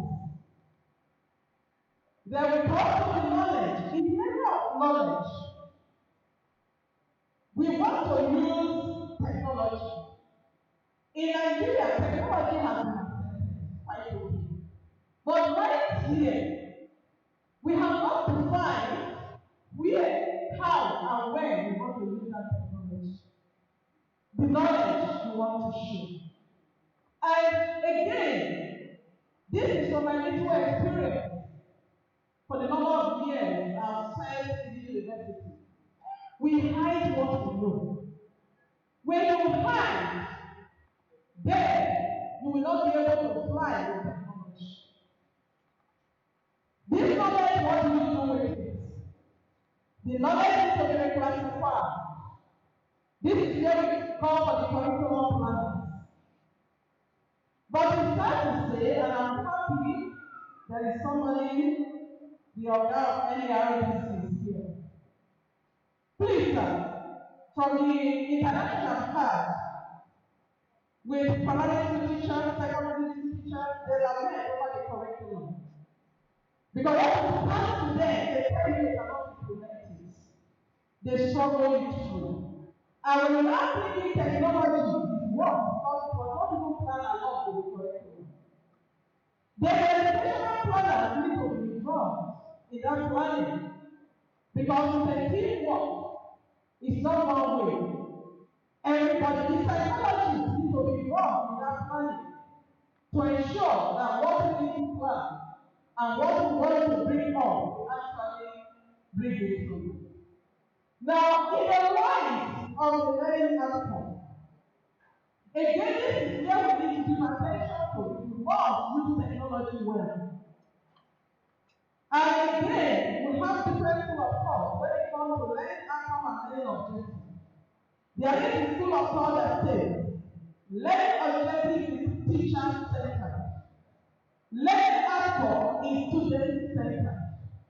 And as you drive through learning outcome, you be able to discover competencies that are required for the learner to work with after graduation. But when we teach, we tend to undermine this. I belong to the school of thought that believes on the learning outcome. Because the learning outcome brings out the competencies. And the competencies is what will drive the concept and the type of technology you are going to use. When the competencies and you don't use it. And when it comes to the university level, it's not even mentioned in our teaching. And it's so sad that most of us, who is the mother of all other faculties, we equally undermine it. We don't even use it. We have it, but we don't use it. Now, in the area of technology, tracing it worldwide, by 1846, the first thing that we had was the sandbox. And that was followed by the moving panel, where you have description of the food to show the kind of writing. Then we have the radio that was introduced in 1920, this is not defined. Then we have the overhead projector. In the overhead projector that was introduced in 1930, the overhead projector then, it was so, in fact, it was not digital, it was analog. Before you could use it, you pass through some stages, only few persons will see with it. Then we have the gun pen that came out in 1940. The headphones, the videotapes, the photocopy machine, and we have the portable computer in 1981. These are technology, but when we talk about technology today, we tend not to look at them. Then here, let us look at Nigeria.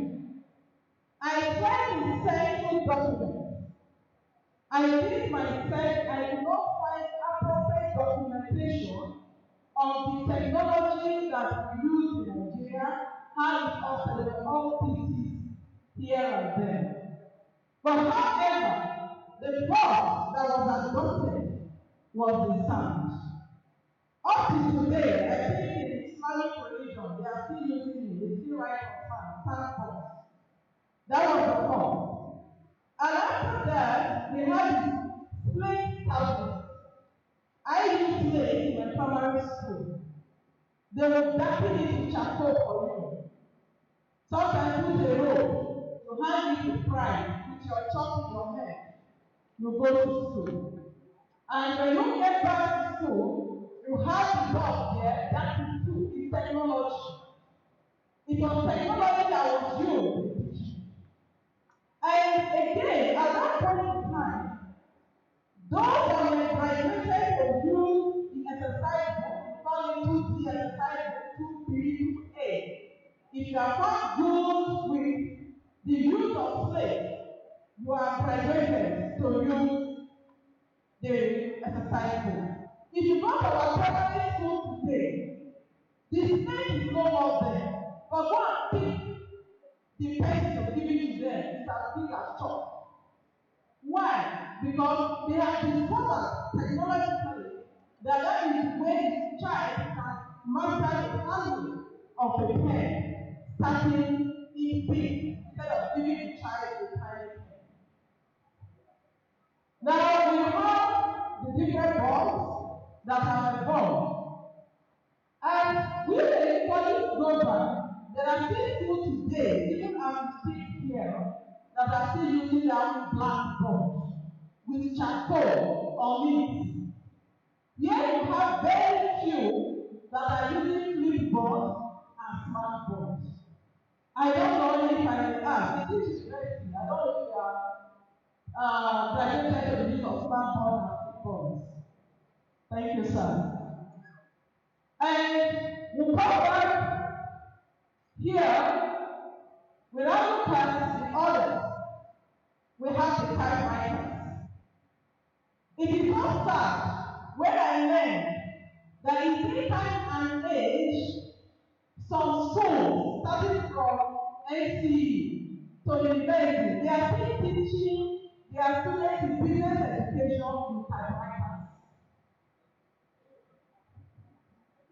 It is sad.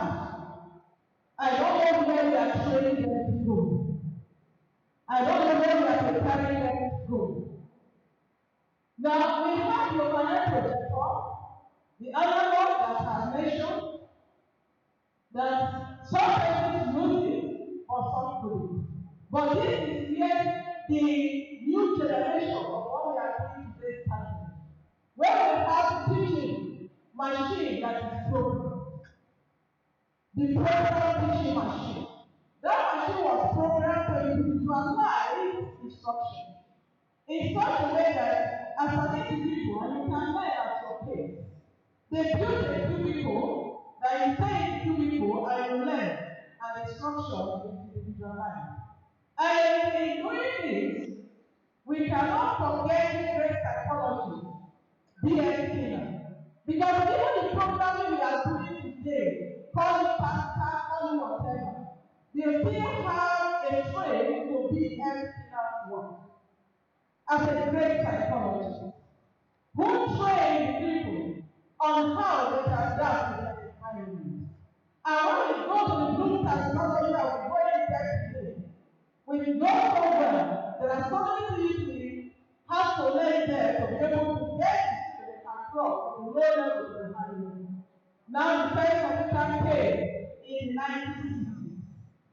In the era of the first computer, we now started the computer assisted instruction. Yes, you have the learning, you come out of part of the learning, then we go into the computer. Now we have the learning management system. This was when technology was now becoming more robust. With computer-assisted instruction, not much was done. But when it comes to the learning management system, for example, we have the coding, we have the password, there are so many today, so many.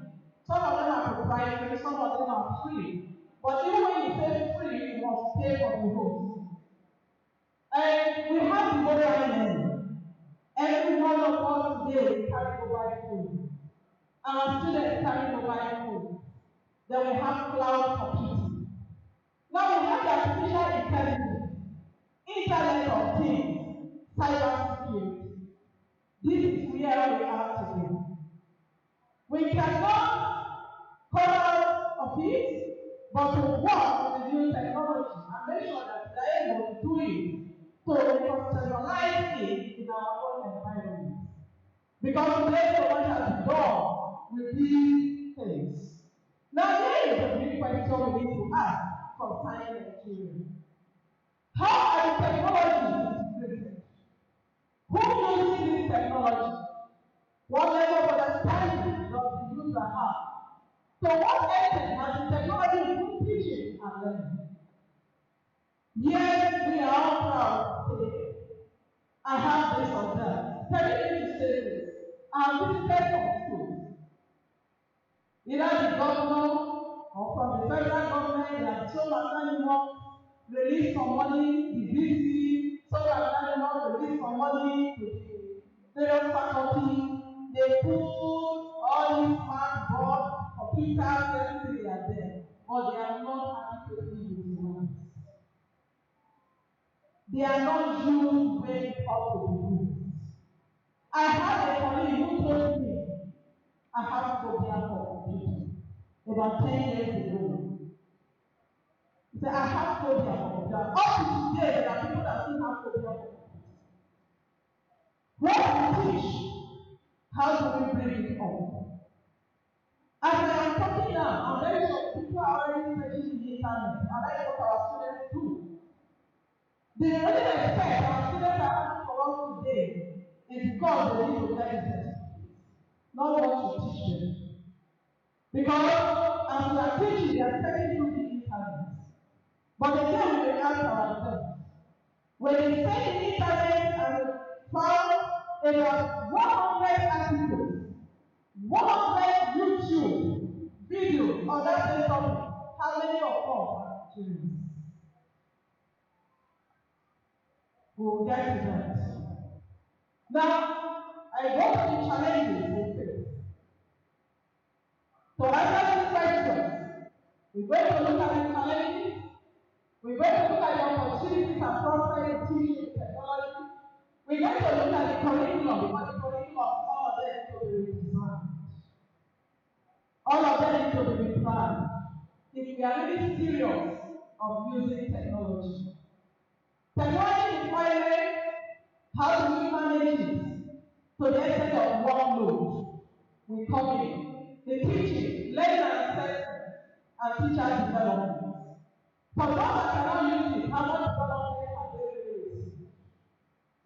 Now, come to the challenges in the use of technology in teaching. Most often, what I hear people say, they will say no power. But I tell us, with the new way, with the new thing that is going on, what I want to say from here is from my experience of 20 years of using technology to teach. The first problem I discover is great conceptualization. Because all the technology we are using, we bring them from another continent. The person that developed those technology developed it to serve the purpose within our own environment. They developed those technology to solve the problem of the immediate environment. But if you find it good and you take it, the first thing you need to do is to reconstruct that technology. But how many of us actually do this before we go into usage? And this is where again our students are being misinformed. Because they find it difficult to see what is right and what is wrong. In the internet, you find find all kinds of things are out there. Now, the next one, misconception of the use of modern technology in teaching. Here, the person say e-learning, online learning, virtual learning, MOOCs, and so on. What do we really mean by this? Do we have a full understanding of what it takes? When we're talking about e-learning simply means you are using just the internet electronically. Nothing more. You put it on the internet brings it out to you. But by the time you go to online learning gives you a two step up. The online learning will give you the internet and give you opportunity to embed some other things that will be useful to you. Now, when you talk about virtual learning, the virtual learning tries to replicate everything you can do face to face. I want to for this development because, like I said, you can't use technology and undermine the students. They are the center. When the e-learning started, complete came up. Students want to belong. Students want to interact. And to interact, what do they need to do? They have to have a presence even while they are online. And I will tell you, I had a meeting with some persons from the University of London. They are distance and they came, seeking for collaboration, and we come. Do you know what the problem is? They are very good at well-known in e-learning, virtual learning, or whatever. But however, their students are complaining that they need some presence of face-to-face. And what are we working towards? Blended learning. Again, blended learning has been so misused because when we talk about blended learning, what do we do to our mind? Blending face-to-face with online or virtual learning. Yes, it's part of it, but it doesn't end there. When you are looking at blended learning, you can look at what you want to blend. You can blend technology within a particular lesson. Within an educational system, you can blend. But what is most vital is that you must be able to determine the percentage of what you want to blend. You must determine the percentage. Again, for some of us that practice them in West Africa, which I'm familiar with, we are still using that out. Now, we come to the area of open and open schooling, open learning. When we are talking about openness, we are saying remove all barriers that will hinder one from going to school. Remove all barriers. And one of the places they have advantage. Some ladies have asked me, then will you say, what will you say about your institution, National Open University of Nigeria? I said we are not totally open. Because we still work with the 5 credit requirements. In total openness, call will find space for you within the university environment. So the policy needs to be redefined. But in Nigeria, the policy has not been defined. So for you to come to now, you must have your 5 credits in relevant areas where you want to study. Now, we're talking about the open learning. So the student is receiving an open learning. And recently, I have just learned, because this one is flying now on both social media and everywhere. People are now advocating for open schooling. That close all institutions, we don't need them. We can learn from home. That is what is going on now. Initially, it was we don't need examination. Some schools have done that, but not in Nigeria because the policy has not allowed us to do that. But today, people are really advocating for open schooling. I think sometime in the news, about 2 weeks ago, I actually heard it on the news, even in Nigeria here, they are trying to encourage open schooling. But why these ones are being said? People are choosing. Some are afraid they will be thrown out of work. I tell you no. Except for those who will not be able to catch up with the train. Now we're talking about distance education. Here you have a environment. So if you want to use technology, you must understand this thing to know where you want to bring this technology in teaching. Now, the next thing we'll have is difficulty in selecting the right technology. Now you have the smartphone, you have the computer, you have so many other things around us. We have the internet of things, so many things around us. How do you know what fits? To know what fits, we cannot overlook and undermine the learning output. If you want to use your technology right, you must visit the intended learning output. You must know the competency. If you are teaching me part of speech, what do you want me to do with part of speech when I graduate? That will define the type of technology you bring to me. To let me know where I will use that when I graduate out of school. So if in the process of teaching me, you now take a short video, a conversational video, and show me where I can apply that, and you give me a question on me, on a pizza, and you want to respond to me. At the time I graduate, nobody will be asking me for working experience because I will be able to perform. Now, what can I do integration of technological tools into the curriculum? I've mentioned that, but it's really great. We need to really look at it. If we don't plan it, we cannot do this. There's lack of product design. I've had that role here with most of my colleagues in West Africa when it comes to pump design. Recently, there is a project I was led to supervise the area of pump design.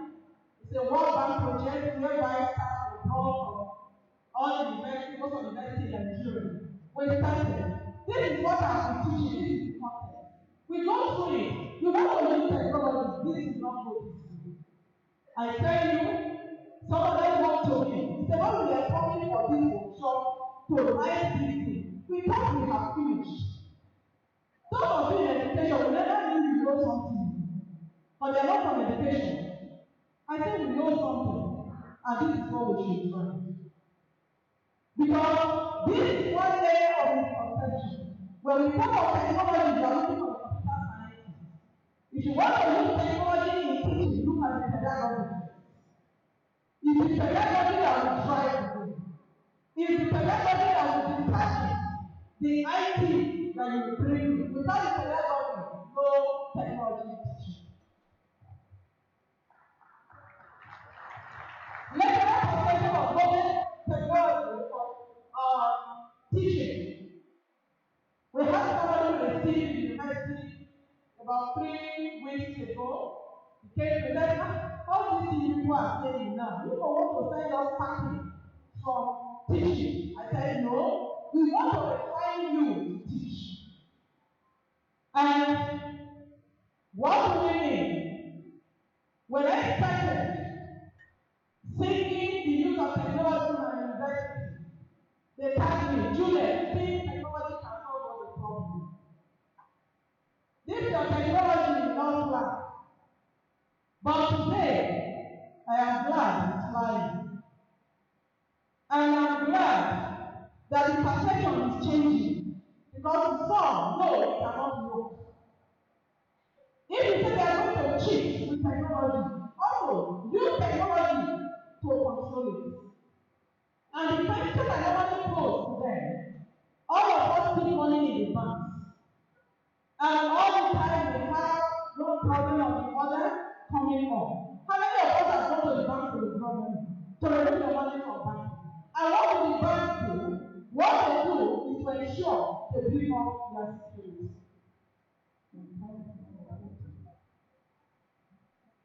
Then we look at the demand for learner satisfaction. The demand for learner satisfaction is paramount. I just cited an example of the Open University of Honor. Our university too is an example. What drives us to e-learning? E-learning. The learner demand. Now we are training.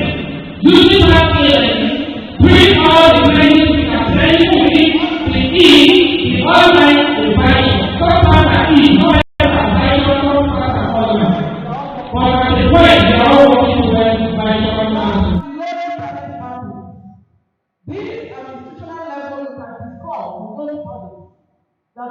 learning, there's inadequate infrastructure. You may have all it takes, but if you don't have a good servant, then you don't fly. Now, what are the opportunities before us? Active engagement in learning, there's opportunity to my learners to think and create activities. Because with technology, you are able to bring the real thing to them. Make your teaching lively. Make them see what they need to see, and they are able to fly through. They increase access to education to all. We have students who do that, and I tell you they learn. My students that cannot come out to the open, they do their presentation online. They cannot come out, but they are taking care of. We have students in the prison, they are taking care of. We have blind students. We have other forms of students. Time not permit us, I will have thrown more light on that. They're making a lesson in reality. They're coming to knowledge lesson become easy. If you use technology, you can collaborate. Like in the GST courses that I coordinate in my university, we have facilitators across Nigeria. And they facilitate everywhere they are. What is time? Facilitate wherever you are. We look for the good ones. Facilitate for us. You don't need to travel. Technology helps to improve the quality of teaching when properly utilized. Then, lessons are adequately managed with technology. I can block you when I want to block you. I can allow you access when I want to allow you access. The plagiarism is easily checked. Because if you have everything online and you take from an assignment, you'll be able to know if that assignment is actually his or her using the plagiarism tool. Then big data. The big data on. I know a program was held in the Ministry of Education sometime this year talking about the big data. Because the major problem we have for now in Nigeria is incorrect data. And they are using incorrect data too to access. But if you use technology, you can have the big data, and from that data, all of us can tap into it. And starting with this academy, you can start your big data. The integration of new technology like Internet of Things. There is how you can use your Internet of Things to control the classroom, physical classroom. I can put the app. If I want the class to be quiet, there is an app I can manipulate and the class will be quiet, and so on. The use of technology in education and how to test and collection of data and analysis.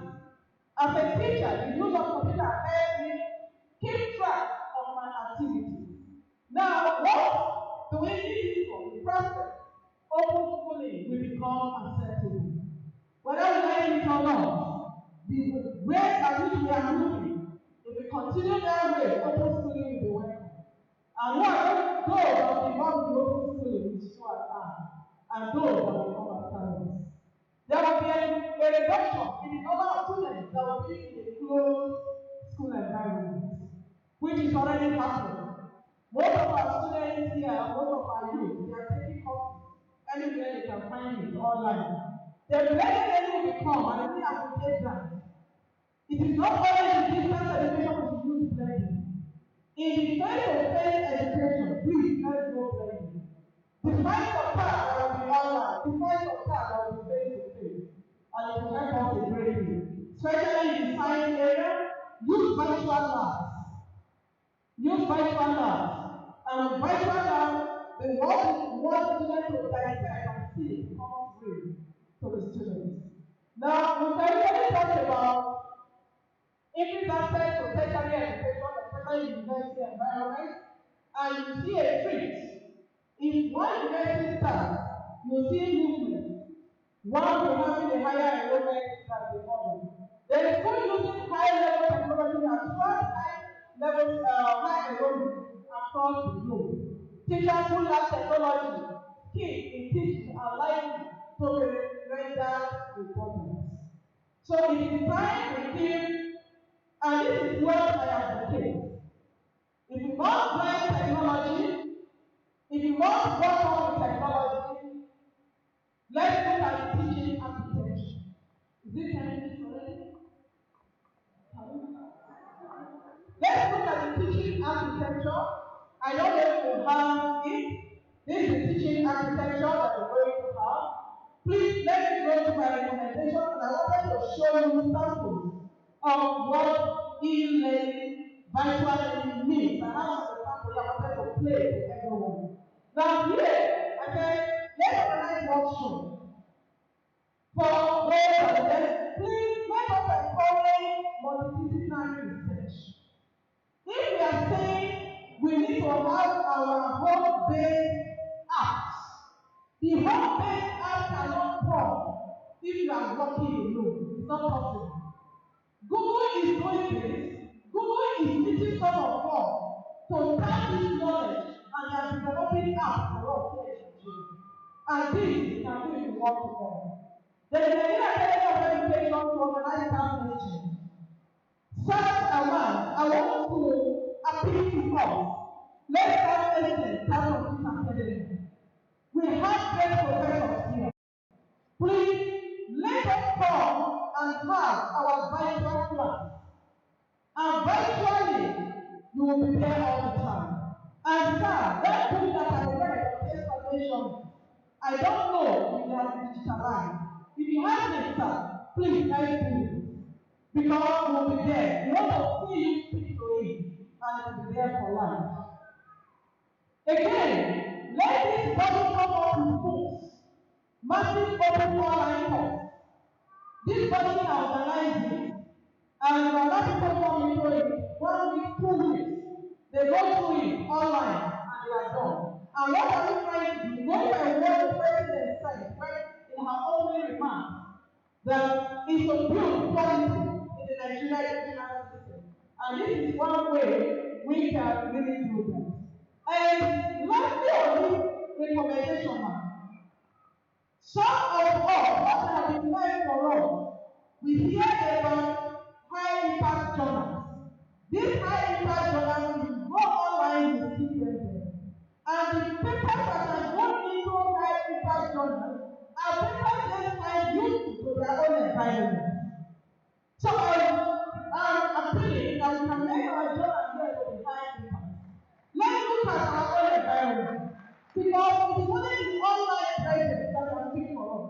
Recently, NYESOM has come up with a new criteria. And they are looking for presence online. Where you are not employed the presence of articles online. But this body can do that for us. Now, lastly, sorry, let me just show this because it's good to have a little bit of practical when you speak. To see some of the things I have done. I am not speaking out of what I have not done. It's what I have done I am speaking of. And based on that, this is my university site showing what I've done. And when I started, I was not. I'm happy my family is here today. Do you know what I did? To restart, to complete my time to complete university. I look for my friend and share the same idea with me. And one of those friends I know very good, I am not good when it comes to programming. I look for a program. And he agreed with me, the professor is to drive the program. And that was how it started. And it was when I was made the director for General Studies and Entrepreneurship. How did I cover the whole Nigeria? I came up with this. If you go out, you can see something written here. My students are going to do their enterprise idea presentation. They will present their business plan wherever you are in the world. So, have you joined us in Germany before I travel? You see, this is giving them a reminder that this thing will soon be up and giving them a countdown. And here we have courses, we have pre-recorded courses, pre-recorded video, and real-time videos. We call video conferencing because some of our students needed to have face-to-face interaction. And because they needed face-to-face interaction, we needed to do something fast. And I explored and we worked to see what we do, and luckily we were able to get it done. And permit me 1 minute, I will just show them. But if the minute is not there, we close. Okay, thank you very much. Applause, please.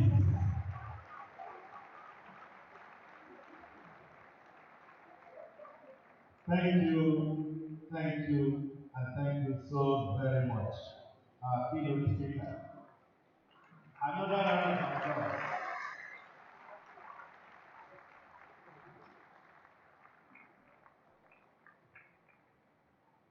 But by the way, before we receive the entertainment,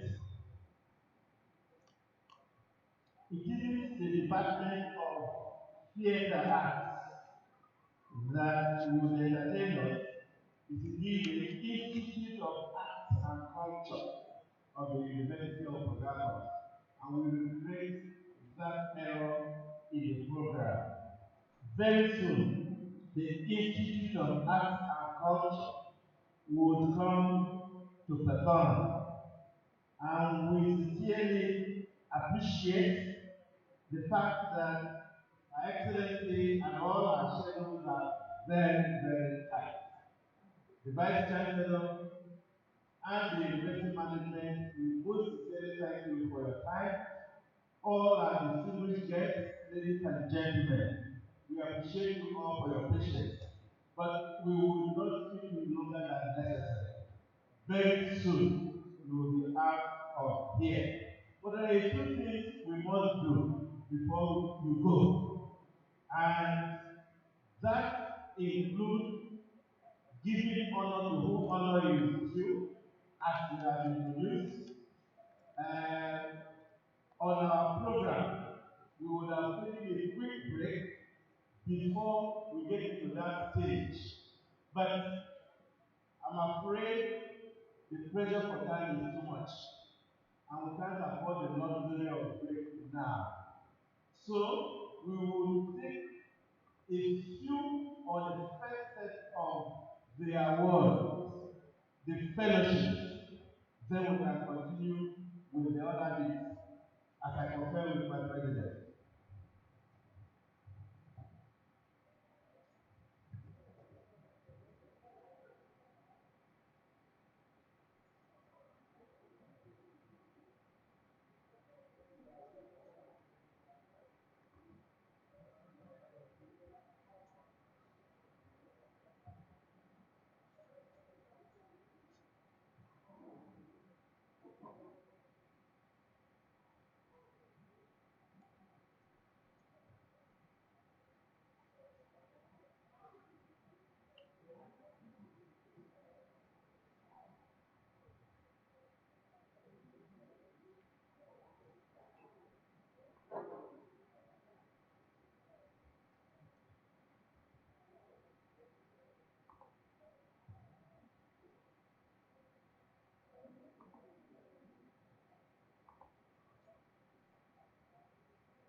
We can see you, the Institute of Art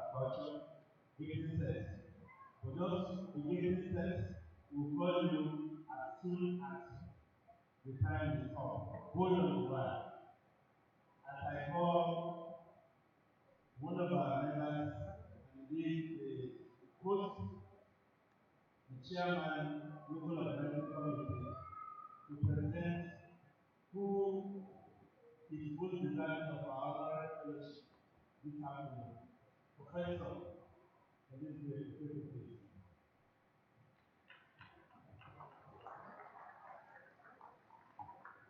Thank you very much.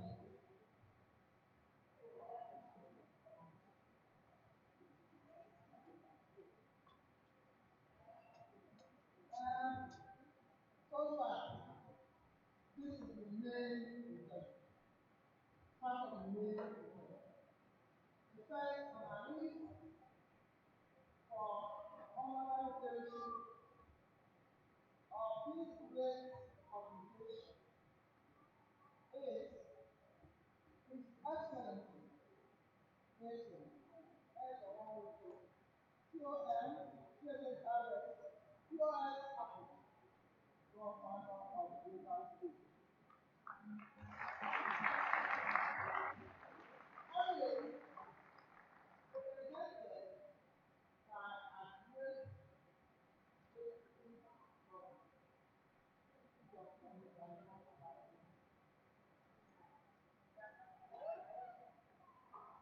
I want to go on to the presentation.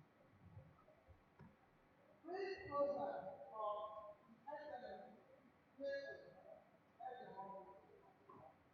COM, CSRS, COS Africa, local organization. An outstanding administrator, lawyer, leader and politician, NYESOM, COM, CSRS, COS Africa, was born to the family of Reverend and Mrs. Emmanuel WIKE of Unipoort community. NYESOM,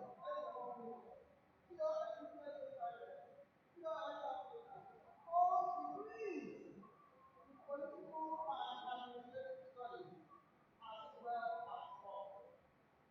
After a brief private legal practice, Chief DEDE was elected twice as the executive chairman of Folio among local government areas. He served his 2 terms in office from 1999 to 2002 and 2004 to 2007. While in office, Chief WIKE also served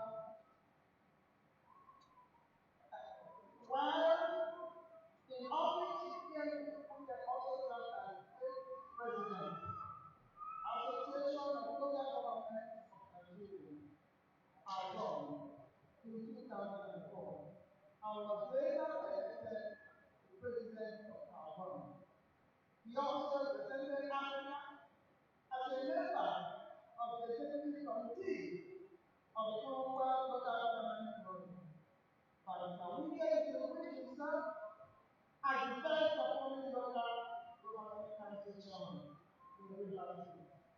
As council chairman, he embarked on iconic projects that redefined council administration and set the right example for its colleagues.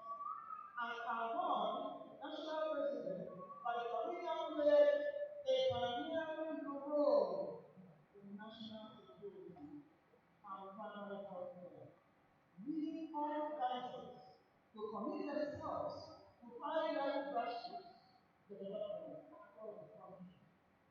Between October 26, 2007 and May 28, 2011, Chief WIKE served as Chief of Staff, Government House, Port Harcourt, and was appointed the Director General of Governor Amaechi's pre-election campaign organization. On 14 July 2011, Chief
in May 29, when he was sworn in as the president, Governor WIKE has redefined governance, delivering quality development and unprecedented service delivery. Following his assigning the presidential site, the legal state governor NYESOM has been almost nationally and internationally. On October 30, 2017, Governor WIKE received the Global Human Settlement Outstanding Contribution Award, organized by the Sustainable City and Human Settlement Award and the United Nations headquarters in New York. The award was supported by the UN Environment. He was recently honored with the Tour of Sport Award by the International Sport Press Association during its first conference in Brussels. Governor WIKE also holds the Nigerian Medical Association Healthcare Merit Award in recognition of his execution of outstanding projects and programs in the healthcare sector. Governor WIKE is Senior Headman of the Year 2017, Sole Municipal Governor of the Year 2017, New Telegraph Man of the Year 2017, Leadership Municipal Governor of the Year 2017, and Independent Municipal Political of the Year 2017. Earlier, he emerged as Sole Municipal Governor of the Year 2016, Independent Municipal Man of the Year 2016, Authority Municipal Man of the Year 2016, and Real Estate Christian Association of Nigeria Apostle of Peace. On March 9, 2019, the good people of Real Estate re-elected Governor WIKE for a second term. A holder of several traditional chief houses, Chief Director DEDE, happily married to Her Excellency Justice Mrs. Kelechi a high court judge with a liberal education and blessed with really lovely children, Jordan, Joaquin, and Jasmine. Please, I would like you to go to the central page of this program because he has done a lot and he's still doing a lot as far as education is concerned. Let us take that to you. This is from highlights of WIKE's achievements and continued support to educational development in the country. First of all, we constructed and furnished 253 basic schools in the country, mainly in rural and regional parts of the state. Still, so this program is still in continuation. He trained over 3,000 teachers with the belief that basic education is key to the development of the state. He abolished every form of fee at the primary and secondary school levels to encourage parents, even those at the subsistence level, to educate their children. He approved the empowerment of 10,000 teachers to boost the quality of education in the country. He plans to transform existing 30 basic education schools through phase intervention. He inaugurated the committee on education and approval of private schools in the country. Recently, full payment of WIKE, SSC, and exam fee for all the students in public secondary school. This is just a few that we are able to attach. And we are not just testing, we also put the website where you will see all of them. Ladies and gentlemen, I must tell you that it is one of the most desirable awards of this honorary of this apex organization. And I'm presenting to you presented to you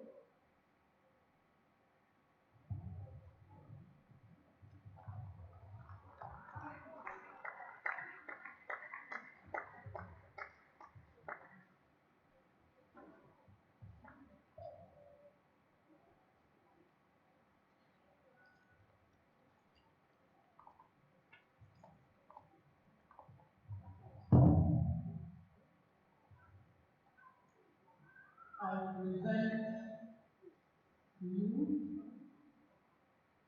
the honorary fellowship award of the Nigerian Academy of Education.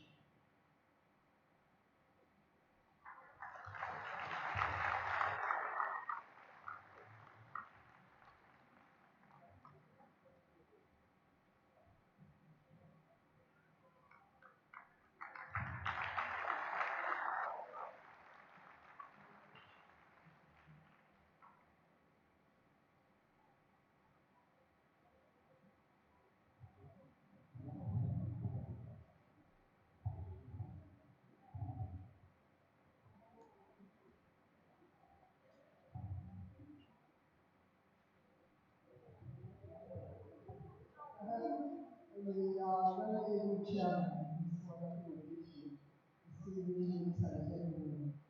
I want to, on behalf of His Excellency,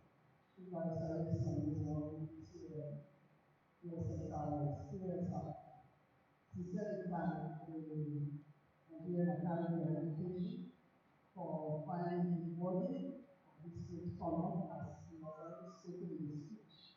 It is very humble and it is so for him and his government to do even more than what he has done. Thank you and wish you the very best.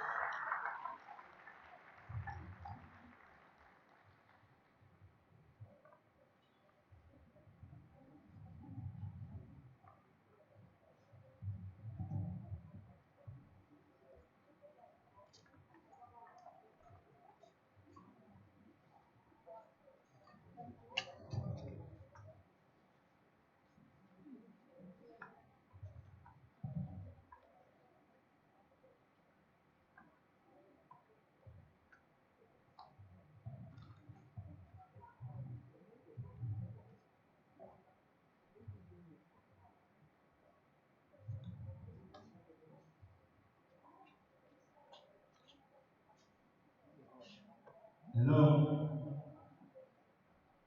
On your behalf, I'd like to thank His Excellency for accepting our honor. Very quickly, we will take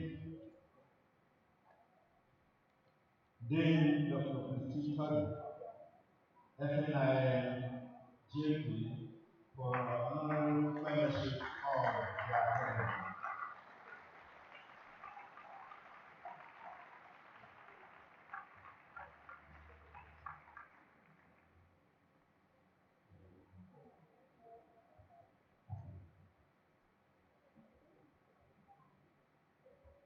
Thank you. I'm here to present the profile of Dame Dr. Christine Fellow, Nigerian Institute of Management and Justice of the Peace.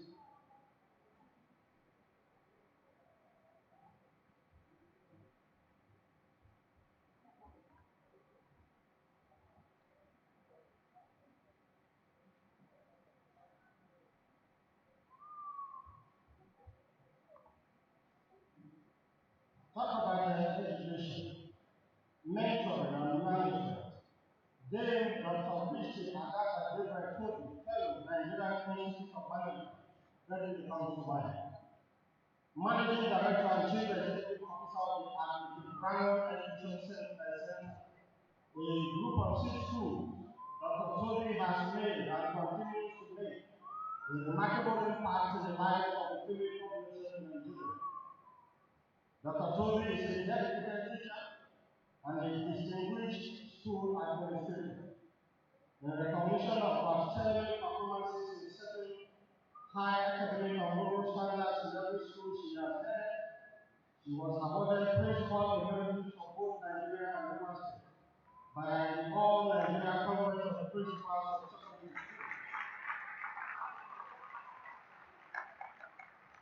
life member, fellow, and holder of the prestigious Peace Award of the Nigerian Institute of Management.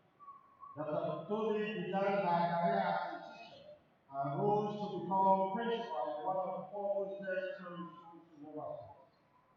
As a principal, she was the president of all Nigerian Conference of Principals of Secondary Schools, Universities, and the national editor-in-chief of the organization.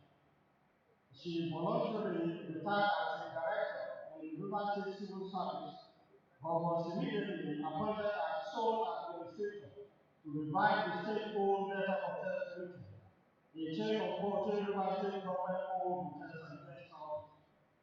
This position ushered in her unique administrative skills and managerial powers to bear. Hence, she totally revamped the operation. During her headship of Delta Hotels, Dr. Toby successfully reopened many of the hotels and guest houses in the chain and moved them out of the docklands to breathe.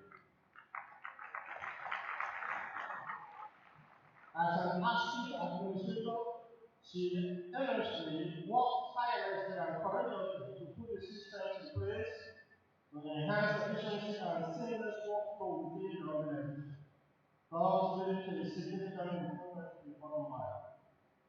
After 5 years at Delta Hotels, and with her husband, Alabosa, Dr. DEDE Toby, elected as Deputy Governor of River State in 1999, Dr. Christy Toby returned to her first love, education. Concerned about high standard of education and determined to guarantee every child's right to be taught and to learn in an environment devoid of stress, Dr. Toby in 1999 established the African Brown Education Cluster and Primary School. Today, the group of schools has successfully expanded to include African Brown Education Center, APEC, Secondary Boarding School, APEC Day School, APEC Advanced Level School, Nigerian Music and Primary School, and Christian English Education Center. Furthermore, in keeping with global best practices, and after-school remedial upper level center and a joint admission and matriculation board testing center comprise part of our achievements. No doubt, Dr. Toby has proved herself as an effective administrator, an inspiring motivator, and an intelligent leader who gets her job done unobtrusively and efficiently. Then Dr. Christy Toby has taken education beyond the classroom. She was Chief Commissioner of the Nigerian DEDE Association, NDDA, from March 2009 to March 2015. To her credit as Chief Commissioner, Nigeria won the very competitive bid to hold the African Regional Conference of the World Association of DEDE and NYESOM, WIKE. Nigeria's outstanding performance during that conference paved the way for Nigeria to become the 5th World Center of the World Association of DEDE and NYESOM. Consequently, as Chief Commissioner, Dr. Toby successfully raised the profile of the Nigerian DEDE Association. She was responsible for giving its head office a befitting facelift and secured the association's assets across the country. Currently, she is National Advisor of the DEDE.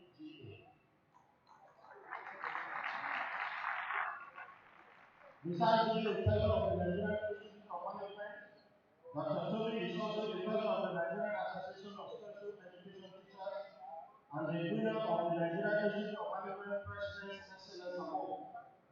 She is a life member of the Nigerian Institute of Management and the holder of the Humanitarian Award by the Rotary International District 9140. Then Dr. Christy Toby is a committed Christian of the Anglican Association. In the last 14 years, She has been provincial lay secretary of the Church of Nigeria, Anglican Committee, and has served on the governing council of most of the churches and educational institutions. Presently, she is the educational advisor of the Nigerian Society. Dr. Toby has many things. Her love for gardening is evident in her school, home and every institution she has served. She is an excellent communicator with astonishing creative ideas, all of which she is able to see through to completion. She is a fine example of reliability, dependability, and commitment in her leadership positions and other aspects. Though firm, her empathy is one of her most enduring qualities. Without doubt, Dame Dr. Bishop Toby is an educational par excellence. She is the mother of three and grandmother of 7 children. I present to you Dame Dr. Bishop Toby for as an honoree of the Nigerian Academy of Education.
With the authority vested in me, President of NAE,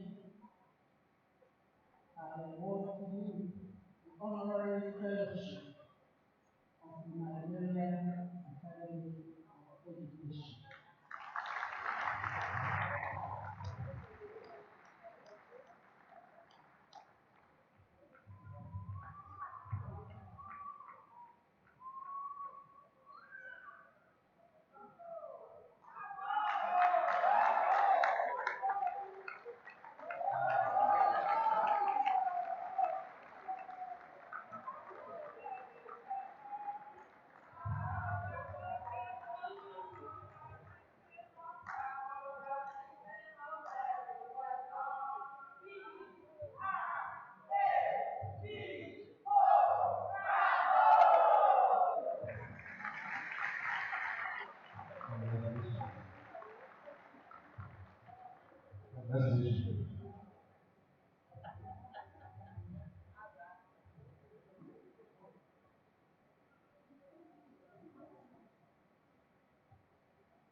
president.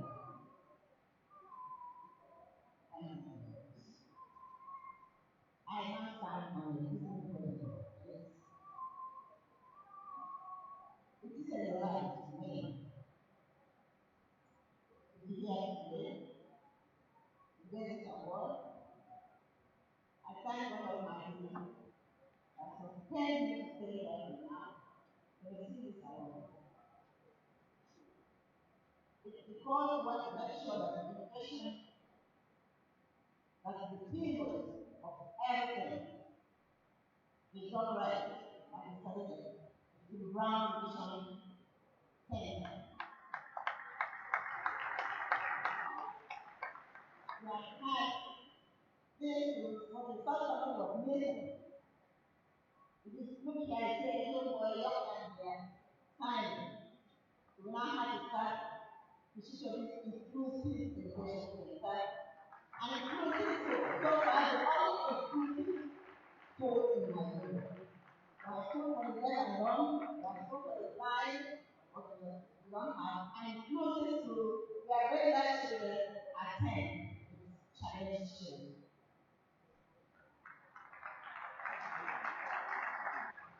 We have sectioned out through WIKE, NECO, JAM, into universities, including University of Nigeria, Africa, including College of Education of Law, those that we still are students. We thank God for using us, the teachers, to ensure that poverty is eradicated, prejudice is eradicated, and that everything counts, nobody is looked down upon. We know very well that our schools, our churches, our banks, our public places do not consider the challenge time. But we try as much as possible to get the children to be self-actualized, to say no to intimidation, to compete fairly with their economic elsewhere. I thank you very much for this opportunity. And for the time and word, I want to direct this award to the teachers, those teachers who have forgotten their own leisure time, those teachers who have left everything to ensure that a child is given rightful place in the family. Thank you very much. Thank you and congratulations.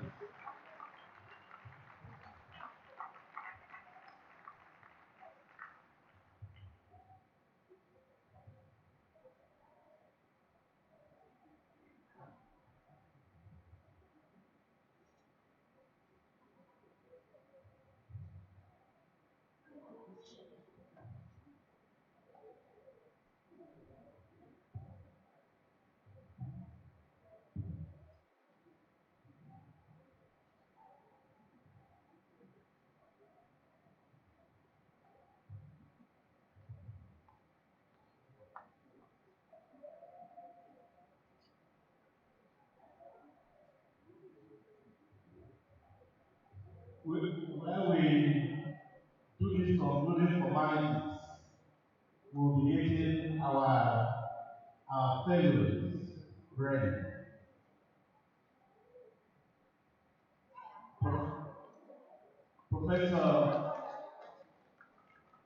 Professor Dr. Akare, please be ready.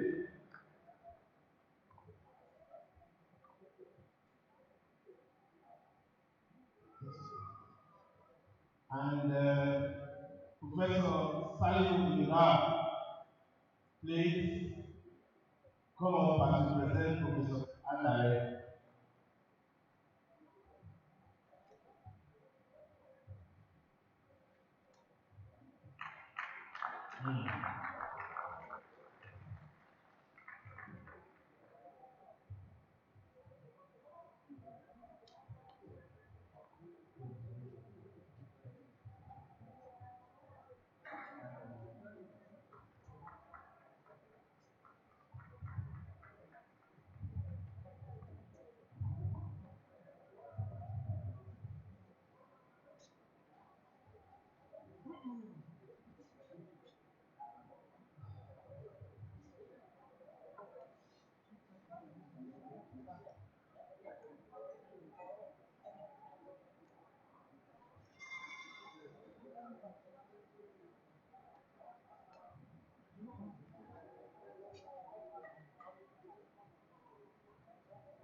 No.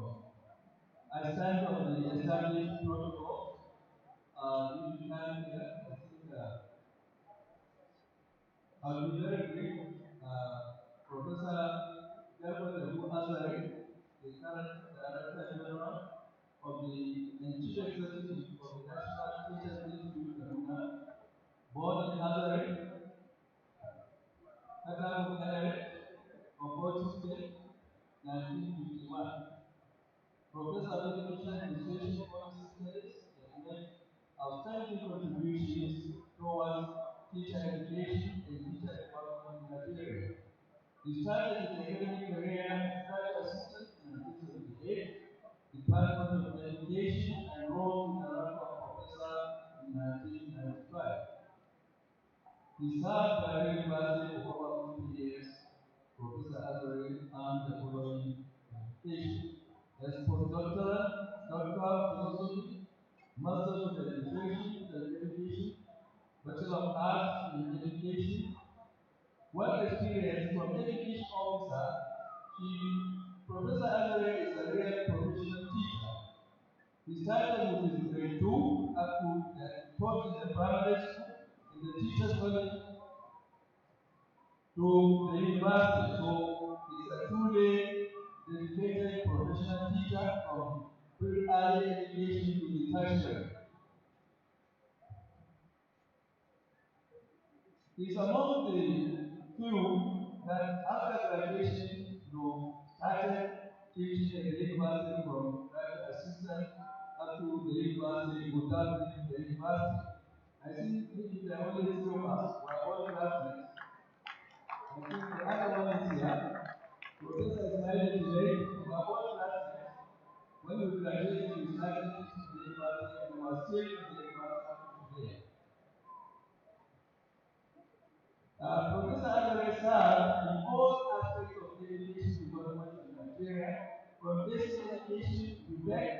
He was among the members that started WIKE right from the very beginning up to today, and he's still serving as one member or chairman of the WIKE in Nigeria. He was chairman of the Bauchi State Primary Education Board. He was Commissioner for Education in Bauchi State, and he is still a member of the Nigerian Education Research Committee on Education Research and Development at the NYESOM. He was a member of the Board of Governors Agency for Adult and Non-Formal Education. He was a visiting professor at West Virginia University, USA, member of the Board of Governors College of Arts and Sciences.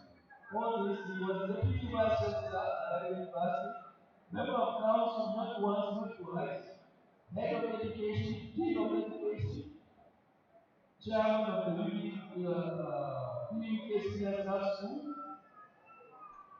examination officer, college administrator, chairman faculty commission, and university manual. The focus of Professor Azari research in the area of promoting quality teacher education for better teachers that can provide the desired change in the education system in Africa. Professor Azari held various positions in various universities at Oxford. Professor Azari was a research examiner at various universities and other higher institutions of learning. He has over 50 publications with credit in both chapters, articles, in reputable journals, and program works as well as member of the University Board. He's attended many conferences in and outside Nigeria and visited so many countries of the world. He's very with children and grandchildren. He is from his community. He is presently the Mother is like the secretary of the Emirate Council. So they introduce all levels of communication between the area and himself. And that is a very big position for him. And that will be his eternal appointment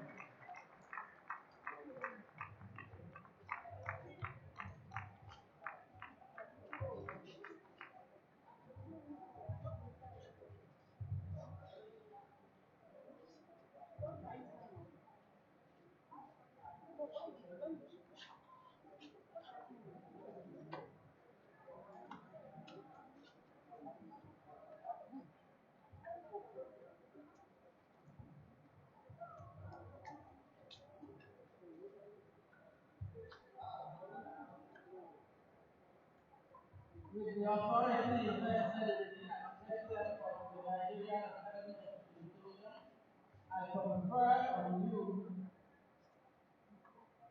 the fellowship of the Nigerian Academy of Education. Congratulations.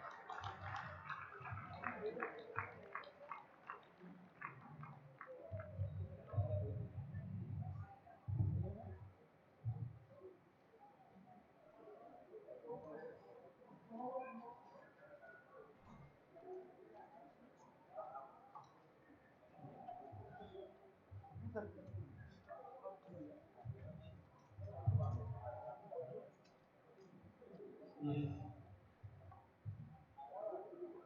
Well, we congratulate Professor Lara. While we conclude that, please, Professor Judith Okeke, Professor Judith Okeke is ready. And I invite Professor Uchenna Nzewi to present our next fellow.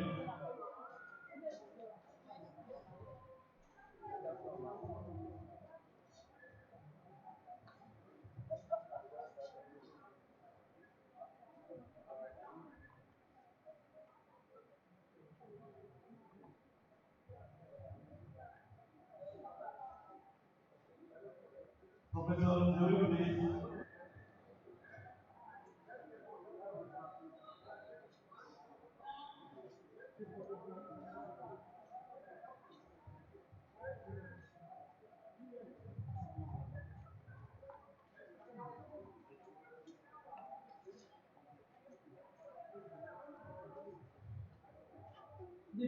There are photographs after the event. The photograph session will continue after the event.